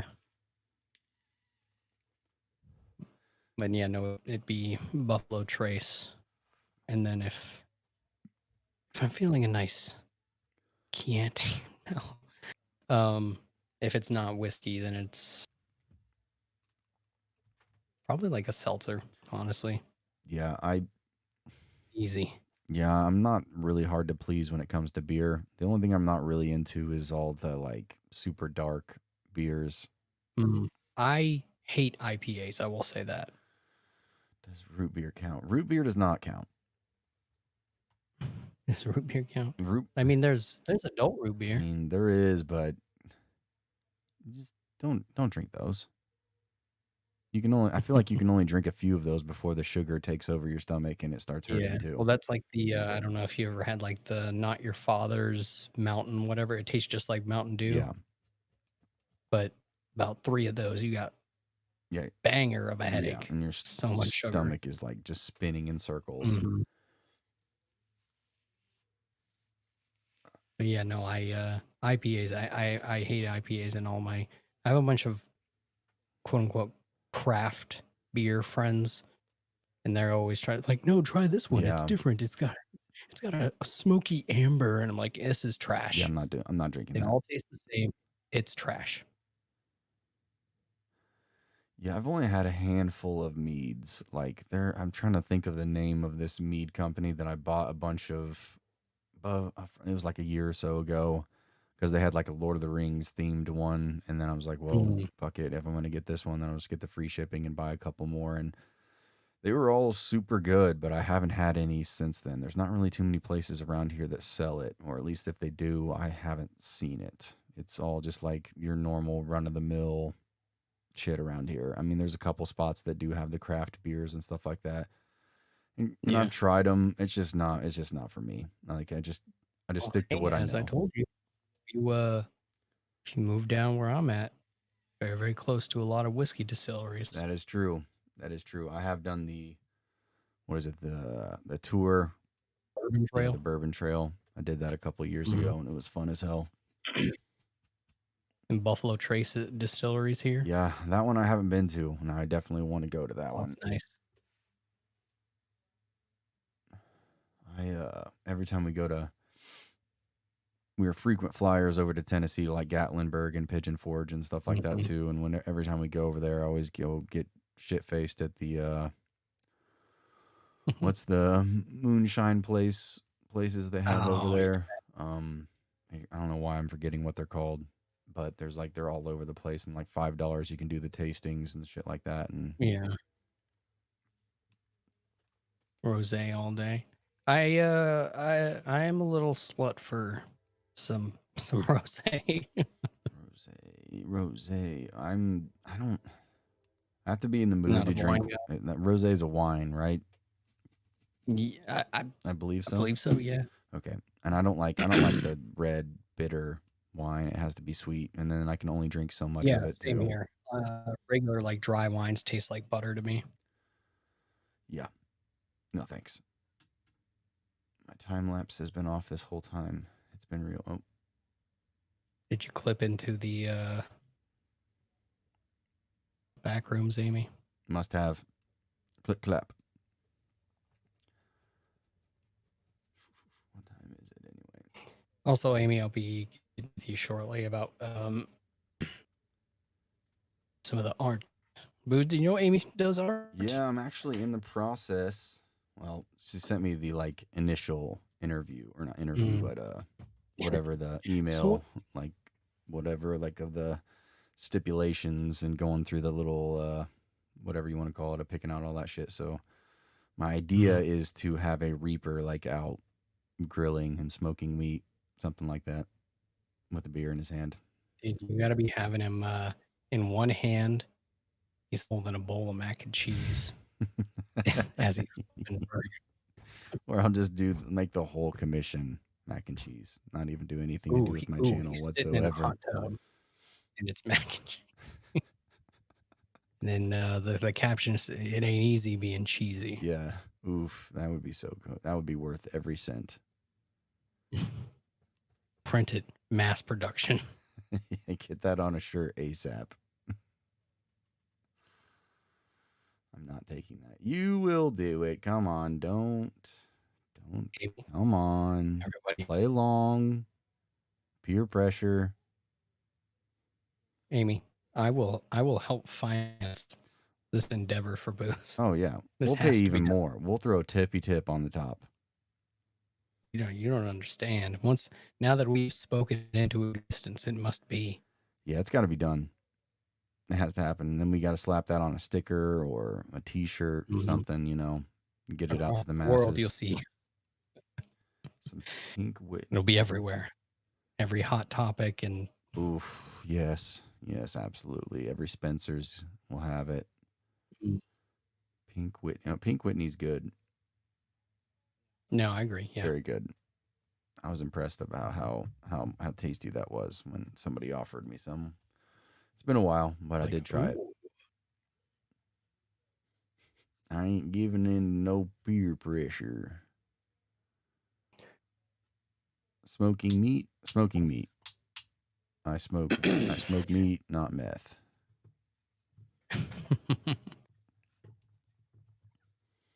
That'd be a good tagline right It there. would be. Might have to slap that on a T-shirt too. We're just gonna start sending Amy a bunch of ridiculous commissions. Yeah. Eventually, you'll say yes to one. Yeah. Oh man. Wear you down over time. Yep. Well, don't worry. I'll start thinking of some good ones, and I'll just every time an idea pops in my head, I'll send a message your way and see which one you want to start on first. Because Amy, I don't know if you know, but when the old ADHD brain gets kicking into high gear, the output is going to be massive. Absolutely. All right, let's see here. You know what? I think I'm probably going to call it, honestly, man. I'm getting sleepy, and it's 11:30. Oh, of course, man. I appreciate you having me on. Like I said, I was going to go and I was like, oh, man, I kind of want to. Yeah, fuck yeah. I'm glad you popped in and we did this. And again, congrats on the 2K. Well deserved. It's just the beginning. Just the Just the beginning. beginning. It's just Disappears just off the tip. YouTube tomorrow. Just the tip. There you go. Have her commission you your guy with just the tip and with a 2K celebrating. There it is. I'm in danger. I'm in danger.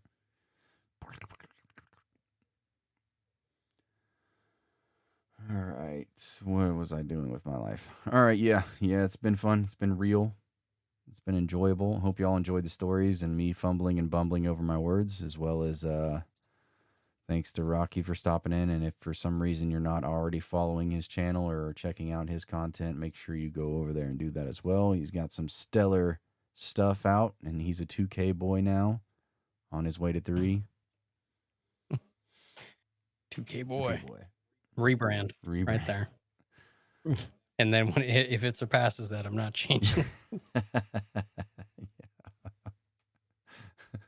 Oh my God. Stay fresh, cheese bag. Okay. All right. I'm ending the stream. Love y'all. I'll see you in the episode tomorrow.